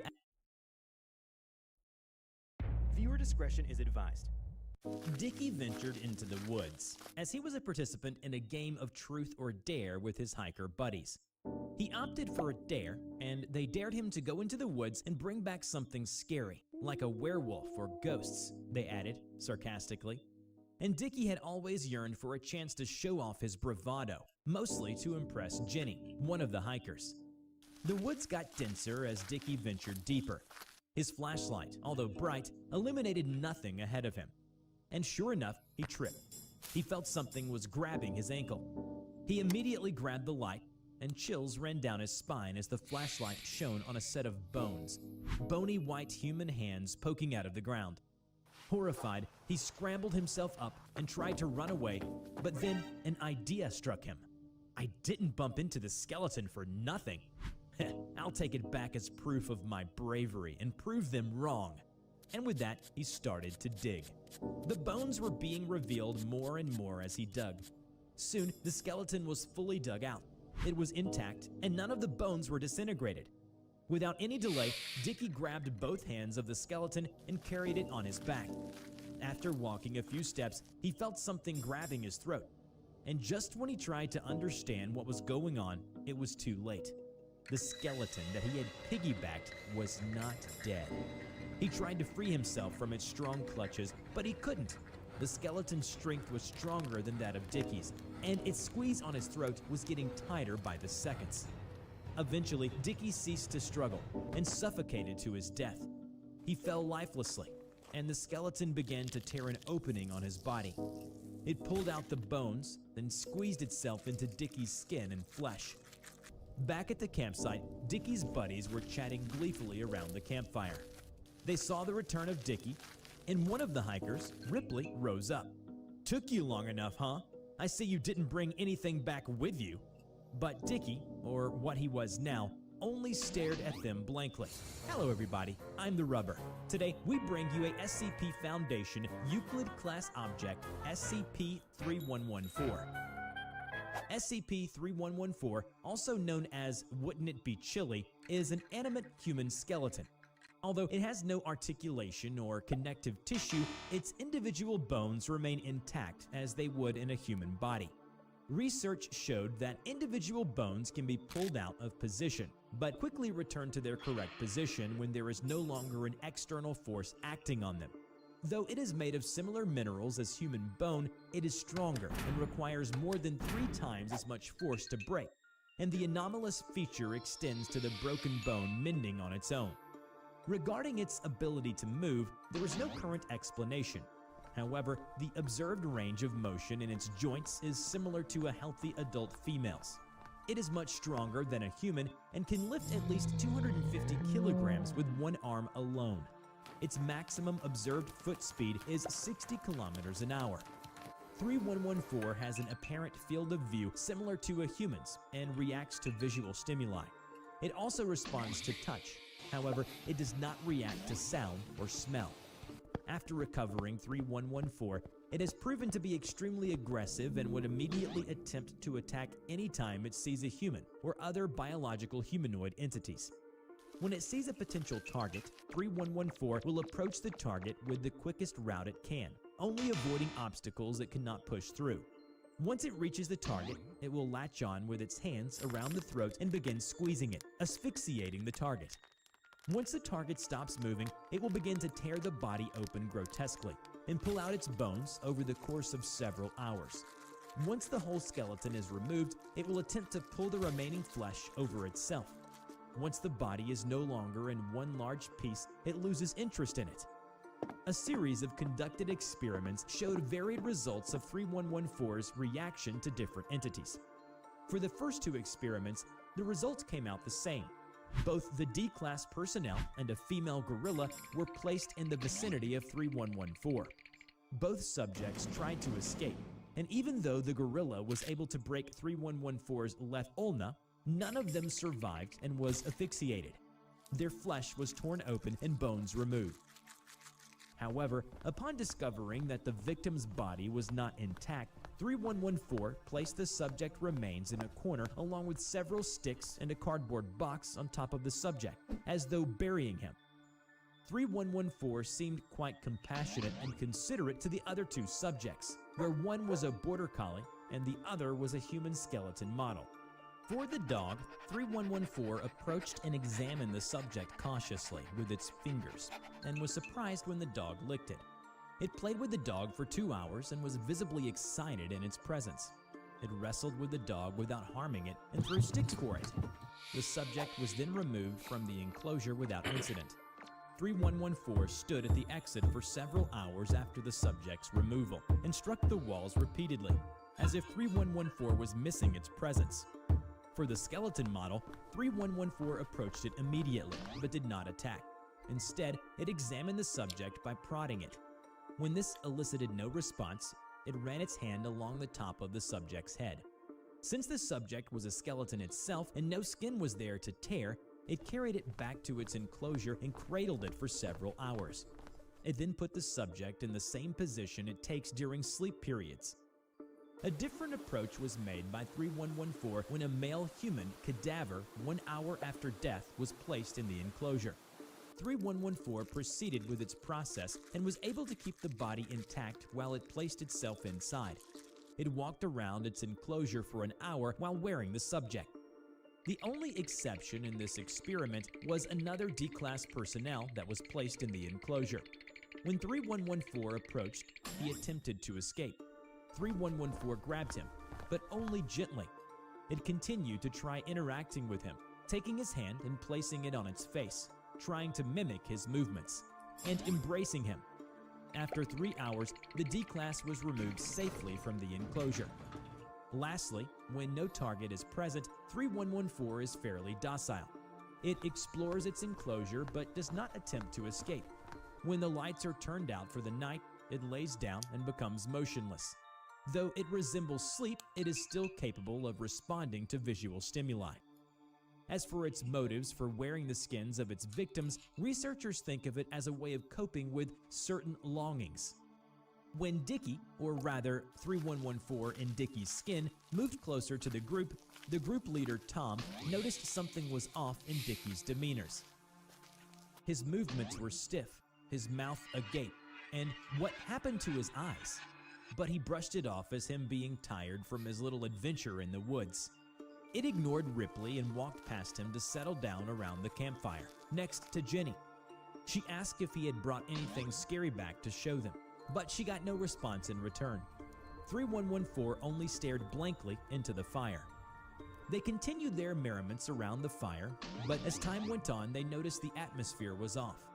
Dickie, the usual chatterbox in the group, had remained silent ever since his return from the woods. Tom whispered to Dickie, "Hey man, you all right? You're awfully quiet. What the?" He found a gruesome tear in the nape of Dickie's skin. It appeared that it ran all the way down. He pulled Ripley aside and whispered, "Hey, something's not right with Dickie." "Yeah, I figured. He's so damn quiet ever since he came back. What's wrong with him?" They both looked at their friend, who was just sitting and staring into the fire. Jenny was starting to feel uneasy. "There's a scar or something behind his neck. Think we should ask him?" Without saying anything, Ripley quickly moved behind it and pulled up Dickie's shirt, revealing a tear that ran from the neck to waist. A white set of skeleton could be seen within Dickie's pink flesh. It was bared for everyone around to see. This isn't Dickie!" 3114 stood up abruptly, and it tore Dickie's skin further. It got loose and fell off 3114, revealing a skeleton figure stained in Dickie's blood. Horrified, the hikers ran, but unfortunately for Jenny, she tripped and twisted her ankle. 3114 moved towards her. She screamed for help, but her friends did not come back as 3114 proceeded to repeat what it did to Dickie on Jenny. Hours later, 3114, now in Jenny's skin, sat around the campfire, basking in its warmth in the companies of Jenny's skeleton. Many researchers observed 3114's attempt to wear the skin of its victim as a way to cope with the longing of skin and company that had been undergoing for an unknown period of time. After all, doesn't it get chilly sometimes for skeletons too? Recently, I purchased some trail cams to watch the nocturnal wildlife for fun, as well as to see if there were any predators in the area that might want to snack on the chickens in our farm. Anyway, I set up the cameras on some trees near this small pond, or bog, or whatever it was. Simple enough. The first few hours of the footage went by quickly as expected.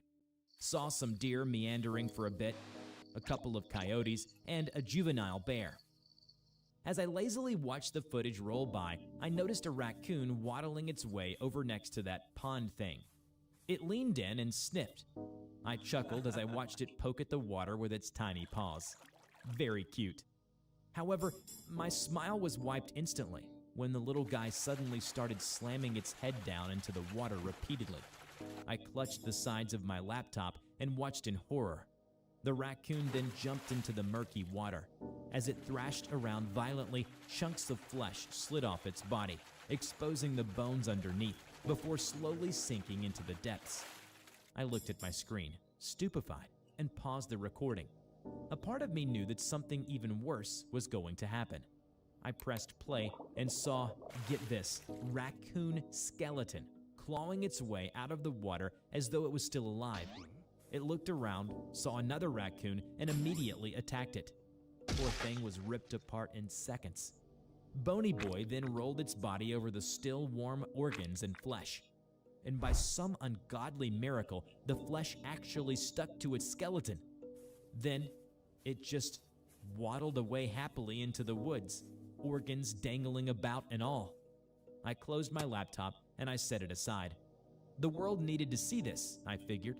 So I posted the video online. Hours after it went up, it got taken down suddenly. All traces of it gone. All discussions about the video scrubbed, as if everything never happened. Next day, a few men in suits approached my doorstep. A man in a lab coat stepped through. Greetings, I'm Dr. Ricardo. I understand that you've made a strange discovery lately. We need you to come with us for some questioning. Don't worry, this won't take long at all. Hello everybody, I'm the Rubber. Today, we bring you SCP Foundation Euclid Class Object SCP-3106. SCP-3106, also known as a flesh-removing bog, is a small bog located in a classified area of continental USA. It is approximately 26 feet long and 6 feet wide. Its depth, however, has been measured to reach 22 miles minimum. The actual depth is unknown due to equipment failure when going beyond the 22-mile mark. 3106's anomalous properties manifest when any creature belonging to the Animalia kingdom touches its waters. Immediately upon contact, the animal's mind will succumb to a cognitohazard that compels it to forcefully drown itself. If the animal is immune to drowning, say a fish, it will instead suffer complete organ failure and die instantly. After death, all the flesh and organs will decompose, then absorbed by 3106 through unknown means. The skeletal structure, however, will remain unharmed. The now reanimated skeletal creature will drag itself out of 3106 and behave exactly how it did when it was alive. It can breathe, vocalize, and even move around despite lacking the necessary organs or tissues. These instances are classified as SCP-3106-1. If the victim does not possess any bone tissue, it will simply be absorbed by 3106. 3106-1 instances will seek out and viciously attack any living creature, animals, and humans alike. Though this is not without purpose. Their goal is to strip off all the insides of their prey and roll over the removed organs and flesh. Then, via anomalous means, the flesh will attach to their skeletons and begin functioning normally, even ruptured organs. When there is flesh covering the entirety of 3106-1, they will cease all hostile behavior and move on. These bits of flesh will stick on to 3106-1 for around 2 months before peeling off. As of the writing of this report, 30 known civilians and 3 Foundation personnel have been killed this way. A series of experiments led by Dr. Ricardo were conducted to test the effects of 3106 on different animals. Most noticeably, one test involved dropping a dead mink into 3106, with a live raccoon present nearby. As expected, the mink's flesh was stripped from its body and became a 3106-1 instance. Upon surfacing, the reanimated mink skeleton attached the raccoon and tore off its flesh. However, instead of attaching the raccoon's flesh onto itself, it attacked nearby Foundation personnel. The entity was promptly shot down. Following this test, dead animals placed into 3106 were redesignated SCP-3106-2 as they behaved differently. In another test, a D-class numbered D8009 was submerged into 3106. Again, his skeleton crawled out of the bog. However, unlike other instances of 3106-1, he did not display heightened aggression. The instance was then designated as SCP-3106-A and immediately taken to Dr. Ricardo. The security personnel on duty were supplied with ground beef to offer 3106-A as a means of suppressing hostile behavior. The interview is as follows. Greetings, 3106-A. How's it feel to be a skeleton that can talk? Yeah, it's freaking weird. Also, can we stick with D8009? I'd like to think that I'm still human. You took my name away and gave me a number. It's dehumanizing enough already, so I'd rather not be called something else. Sure, D8009. Anyway, let's get on with the program now, shall we? Can you elaborate on what it feels like to be you? It's like I'm naked. Super cold, too. I mean, I can't feel anything with my hands, bones, but I can feel the coldness against my bones. I see. So then, did you see anything while inside 3106? What was it like? 3106-A remained silent as he tried to recall the experience. He was noticeably agitated. It hurt. A lot. All of my flesh just burned off fast as hell. As for what I saw, I don't want to talk about it. So there is something. Please answer the question, D8009. How about you jump into the water and see for yourself? Please answer the question. 3106-A paced around nervously, then stopped. Actually, you know what, Doc? I'm trying real hard to be calm right now, but all that meat on you, it's tempting. Dr. Ricardo nodded. He signaled security to give 3106-A some ground beef. Delighted, he covered himself with the meat. God, it feels super good to breathe again. Thanks, Doc. Feeling refreshed enough to answer my question? Sure, I feel warm. Putting flesh on my bones keeps the cold away. Makes me feel normal again. It's like I'm alive again. As for what I saw in the water, that, cognito something you talk about, it entered my mind. I don't know if it was the bog, someone, or something, but it kinda spoke to me. Said it was hungry. Hungry? Yeah, it ate me up but let my bones go free. It didn't want me dead, it just wanted to eat. I don't know how I'm still alive, but here I am. The freakiest part is that it actually thanked me for my flesh. It thinks and feels, but I don't know what it is. Interesting. Would you like to re-enter 3106 to help us learn more? I had a feeling you were gonna ask me that. You guys will just crush my bones to dust if I said no, right? I appreciate your cooperation.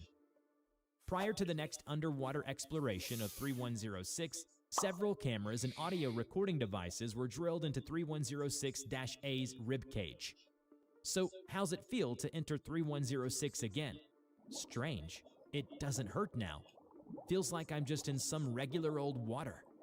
Chunks of ground beef could be seen detaching from 3106-A's body. He was instructed to proceed further down. He turned on his body lamp and swam. Embedded in the walls of 3106 were bits of clothing and shoes, scaring 316-A. Jesus, why are these clothes here? It appears that you weren't its first human subject. After a minute or two, the narrow tunnel of water opened up into a huge underwater cavern. 3106-A paused for a bit, then muttered that he felt like he was in 3106's stomach. Dr. Ricardo told him to continue descending. Large chunks of beef were spotted settling down near the bowl-like surface at the bottom. I can't see anything else. Hey Doc, you seeing this? The ground beef? No, I mean the shoes. He swam closer to a sidewall, where a pair of small shoes slowly came into view. They're so small, too. I don't like this. Can I leave? Slowly pan the camera around the cave to make sure we have everything on film. I'll let you know when you can leave. As he swam around, more articles of clothing were found.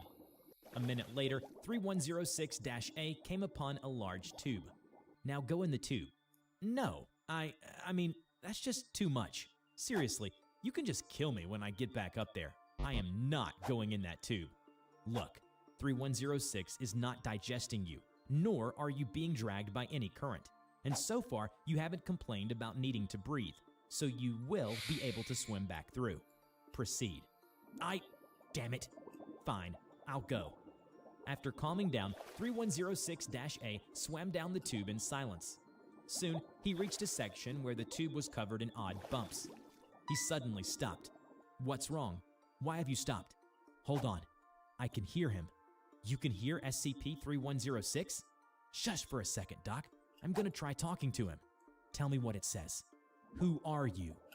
In his head, a voice responded aloud, saying that it doesn't know, only that it was hungry, and that it felt cold near the surface and hot near its bottom. 3106-A proceeded to ask why it doesn't consume bones. He says that he doesn't want to kill the things that feed him, so he lets the bones go free and find new flesh. He also says that he has no idea what they'll be like after they leave. Finally, 3106-A asked if 3106 was a child. Again, it replied that it didn't know. All right, that's enough, D8009. You may surface. Before 3106-A swam off, he asked, "Do you ever get lonely?" For a moment, there was only silence. Well, what did it say? I'll come back and talk to you. Following the exploration, the Foundation placed 3106-A in confinement with no plans for termination. However, considerations for further interviews with SCP-3106 using 3106-A has been denied. Every time he saw the small death lurking behind the shoulders of a man, he would sprinkle a drop towards him, and the first would flee, cursing and spitting. Hello everybody, I'm the Rubber. Today we bring you SCP Foundation Keter Class Object SCP-1440. SCP-1440, also known as the Old Man from Nowhere, is a man of unknown ethnicity and age. Though the subject's appearance is that of an octogenarian, it has not shown any signs of aging in the 50 years when its existence first came to the attention of the Foundation.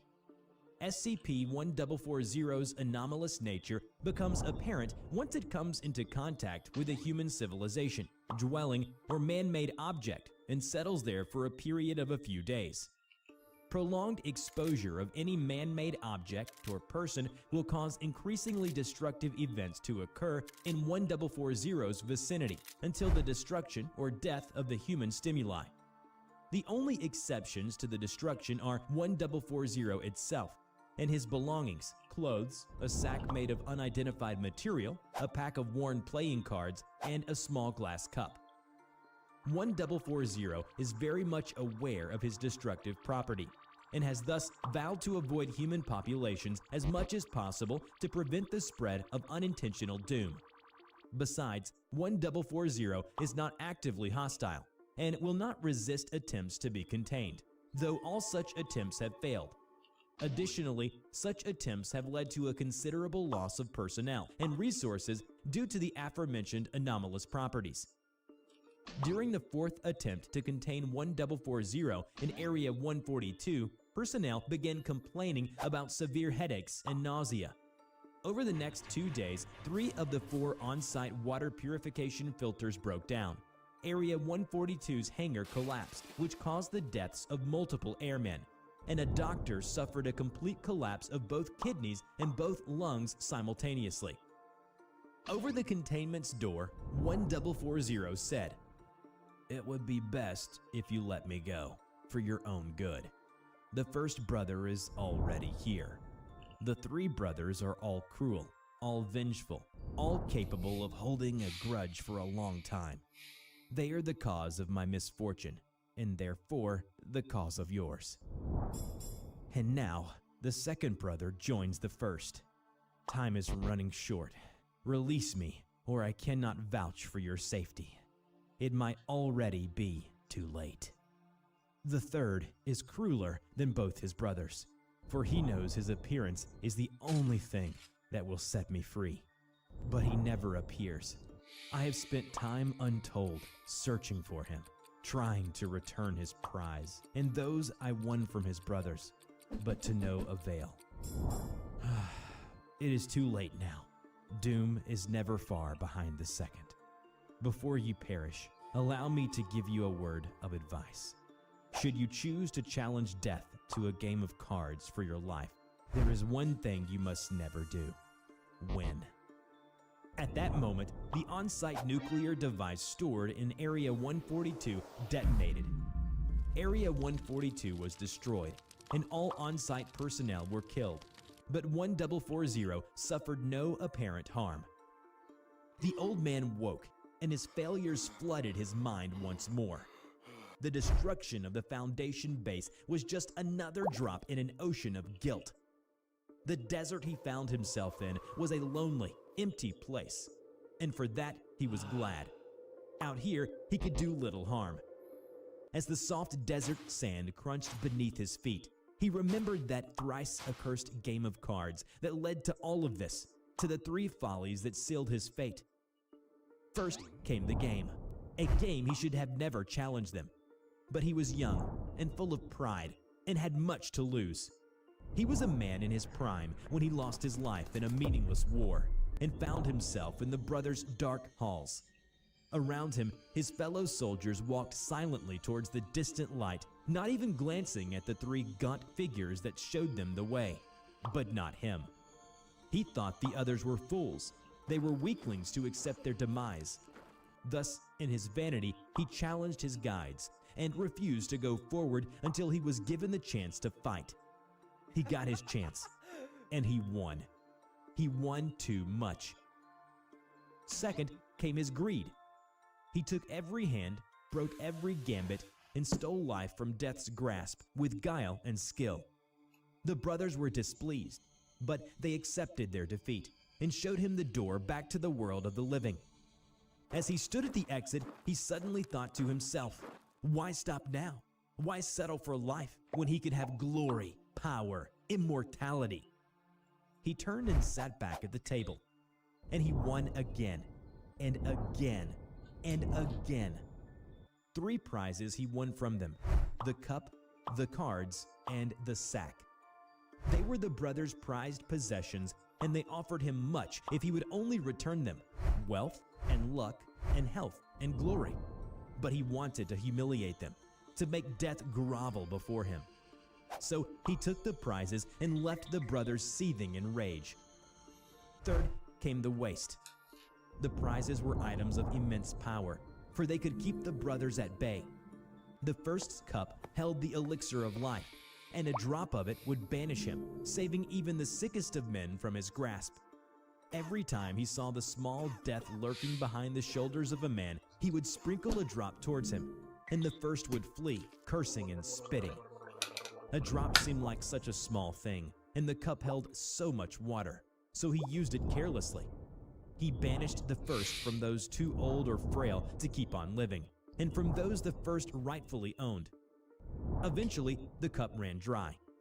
When his wife began wasting away from the consuming illness, he had no water left for her. The first sneered as he took her away. The second prize was the cards. With the cards, he holds the power of the great death at bay. When war was brewing, when man turned against his brother, he was there to challenge the second and turn the tides of fire and steel. But like the waters of life, the cards of fate were wasted. They became more worn with every passing use. Eventually, the second refused to heed their call. He watched the world plummet into wars greater than he could ever imagine, watched millions die for nothing in the mud. The second laughed when he took them away. The prize of the third was the greatest. The sack of the all-death could hold anything within it. It could contain even the greatest catastrophes. It could stop even the direst forces from ever releasing their fury upon the earth. With the sack, he curbed the fury of storms, drowned fires that threatened to consume entire cities, and held creatures so unnatural and fell it was clear that their origin was not of this world. However, he used the sack as foolishly as he used the other items. The sack still held one last use, could hold one last being. In this search for the third, he saw the forces of darkness grow even stronger. He saw brave men and women like those of the Foundation risk their lives in order to contain them. Yet he would not spare the last use of his sack. It was all he had left, his final hope. He knew the only way he could force the third to release him from his endless torment was to capture him in the sack, and thus force him and his brothers to let him die. The All-Death never appeared, though, not even to mock him. When the forces of the unknown claimed a victim, only silence greeted them. Once the prizes ran out, the true horror of his fate became apparent. The brothers feared him no longer. and did not forgive his vanity, his wastefulness, or his lording over death. They wanted him to suffer, and death was far too good for him. Instead, he brought death upon everyone else. He was forced to seek the third forever and to watch humanity crumble in his wake. His curse, like his follies, was triple: never to die, always to seek, always to destroy. Remember to check out my new animation channel, The Rubber Talks, where I share my life story, thoughts, and opinions. Just click on the link in the description to enter the Rubber's world.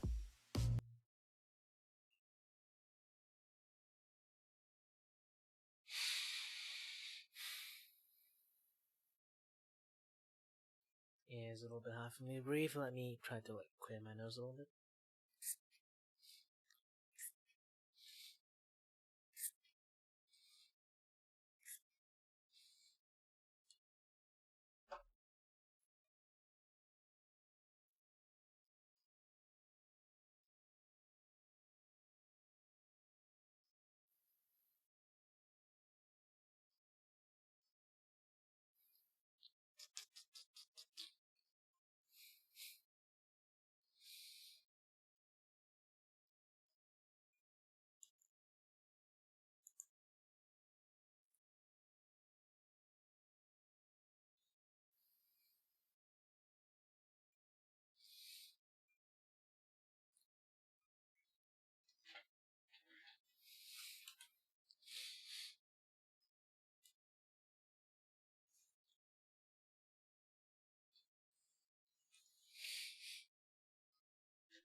I love how I ragdoll.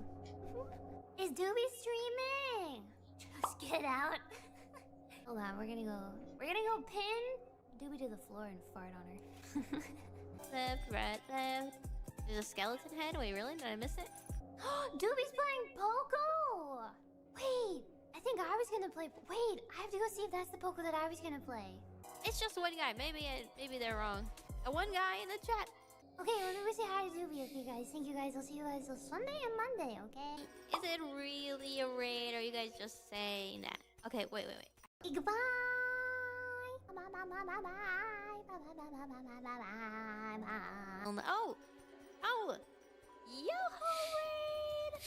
Yo-ho, it's me, Saba. Saba's evil twin. And I'm a clown today. Huh? Yeah, not much to watch on that one.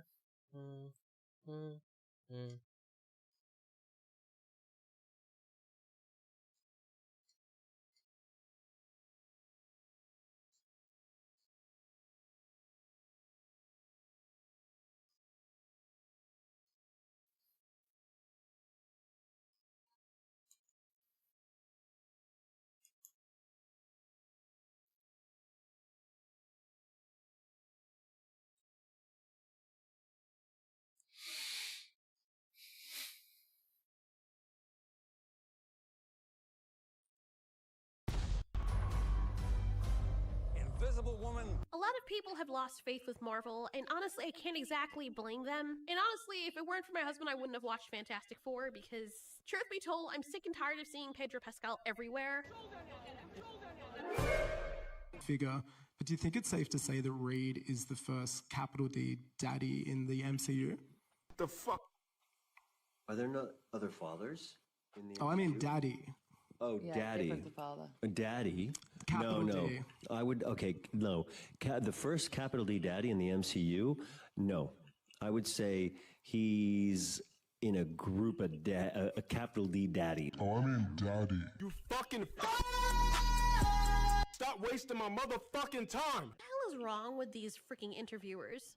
Like, is there a shortage of people with normal functioning personalities and brains out there in Hollywood? And between him and his apparent anxiety issues, which apparently causes him to always have to be touching women to calm him, and the fact that he's in absolutely everything nowadays, I was getting a lot of tiredness from seeing him. Good lord. I know I probably could be okay with the whole thing with him being very affectionate, because I can relate. I'm like that with people as well, even though sometimes sometimes you have to read the room. But then him having said hateful things about his fans, or he swapped with them in the past, really didn't make things any better for him. And then the internet and the media is trying to push him down our throats with this whole daddy narrative, which I'm sorry, I don't see it. I mean, I want to talk because I like Jack Black, and people might say he's not conventionally attractive either. And I know that taste is subjective a lot of the times, unless you're Pedro.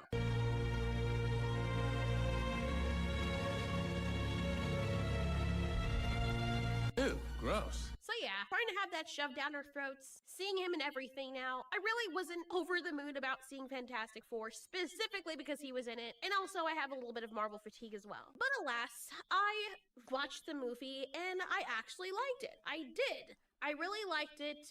Is it the best movie I've seen? I wouldn't say so. But then again, there's a very low bar set for Marvel, and I enjoyed it while I watched it, but then I watched V for Vendetta, which was an old movie that my husband forced me to watch, and I'm glad that he did, and I've been ruminating about this movie for days and days and days. Man, this movie hit me so heavy, and I know it's a different type of movie, but after I walked away from Fantastic Four, I quickly forgot about it. It was like in a moment kind of entertainment that was honestly not poignant enough to make me keep thinking about it, or heavy enough or impactful enough to make me even want to suggest anyone else seeing it. If anyone asked me if it was good, I'll be like, oh yeah, it was fun. But if they ask me what's fun about it, I don't really know what to tell them. Like, it's a story about not wanting to sacrifice your child for the greater good. And it was cute in the moment, but then I'm wondering, why was it so forgettable? Even though it was a decent movie, why was it something that I forgot to tell people to go watch? I honestly almost forgot to make a review about it. Even though it made me emotional near the end, and I think that Pascal did do a great job with his character, he made me forget that it was him for a moment, which yes, you should be able to remove the artist from the work. It's hard to do that though when they're in everything, just saying. However, the movie was decent enough that I was able to bypass those feelings of extreme annoyance because he did very well with his character. However, near the end, don't really want to spoil it for anyone who hasn't seen it, but Sue really steals the show, especially near the end. And there is a moment where I actually thought, wow, is she gone? You know, and then spoilers from here on out.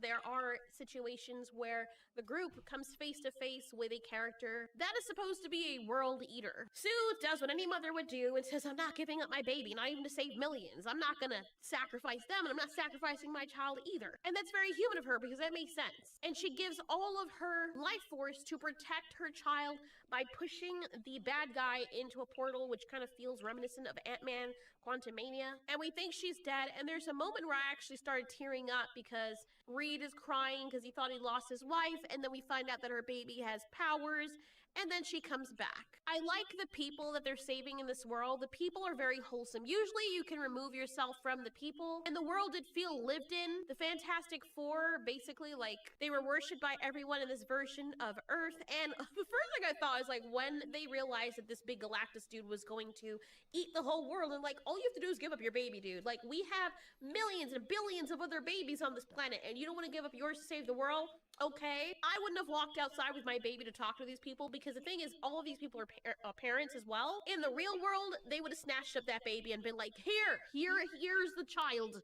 Then again, if you start giving sacrifices, that's not going to stop there. So I understand, but that's all that was needed to save the planet. But then again, I understand. However, the reaction of the people was not very realistic. Then again, this world as it stands is not very realistic either, so I'll make the allowance for that. Thank you! Thank you, Fantastic Four! So as I sat and really pondered why this movie is falling off with a lot of people, even though it did fairly well, why people are not talking about it enough, I think I've come to the conclusion of what is the problem. Aside from everyone just being fed up with Marvel and no longer having any excitement towards it. And it's that no one dies. Aside from Tony Stark and now Last Face, there's no stakes. Like, you know, everyone's gonna be safe. All the characters are going to be safe. And even in Thunderbolts, which is a movie that I absolutely loved. I love the main character, the girl. I absolutely adore her. I know some people think she's a plank of wood, but her dry humor kind of fits and she's cute. I really liked her character. Worked very well with the banter with the others, even though it was a little bit bloated at times. But there is a point, and I love this guy too. Love him. Even though they did a cop-out and put him back in the box. But when his power takes over, there is a point in the movie where he just completely annihilates this little girl, and we were laughing. Well, actually, I gasped. My husband was the one that was laughing because no one saw that coming. No one saw that coming because she had just gotten rescued. And she's like, thank and then it just turns into ash. And of course, you know me, I'm like, oh my god. Oh, we are cooking right now. This is freaking dark. And I think, okay, I can take this seriously. This is a very real threat. Only to find out, oops, just kidding. They were all in this alternate dimension and released at the end of the movie. So he didn't actually kill anyone. There was no real danger. We just made you feel like there was. And I know these are Marvel movies, but when the heroes and even the other people, when there's no danger, when there's no stakes involved, why should we be scared of these villains? Why should we be invested in the hero's journey? And why should we fear when they are experiencing fear? Nothing ever happens to them or anyone. There's no casualties, and even when there is, they just walk over it and pretend that there's not. Everyone is saved. At least with Henry Cavill's Superman, we have a little bit of that. You get a little bit of stakes, or even in Spider-Man or the old Marvel movies, I feel like there was truly loss there. And even when you think about it, even in Infinity War, people were brought back, but there were some people that just really weren't. Oh, but wait, I forgot. We have alternate universes now where they are alive, so their death isn't felt, their loss doesn't matter. And even when we have something such as the sacrifice that Tony Stark gave for the world, we can't even sit on that and even enjoy it because they decided, you know what? Even though everyone misses Tony Stark, we're gonna just go ahead and bring him back as Doctor Doom, guys. You get to see him again. So the face that was supposed to be like the martyr for the MCU, something that was supposed to be indelible in our hearts for us to remember that there are consequences for actions that happen in these universes, we don't even get to really sit on that and feel that loss because we can just see him again. It's like he's immortalized in this way, but except that now his face is going to be the villain's face, which I think is very sucky and stupid. And it does get a tad bit annoying, which is why people are like, why? Here's the thing.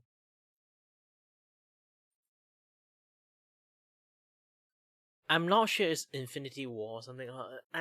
Like that's the thing, like the battle war things. Okay, Doctor Doom is the good guy in there. Technically, is helping everyone in there.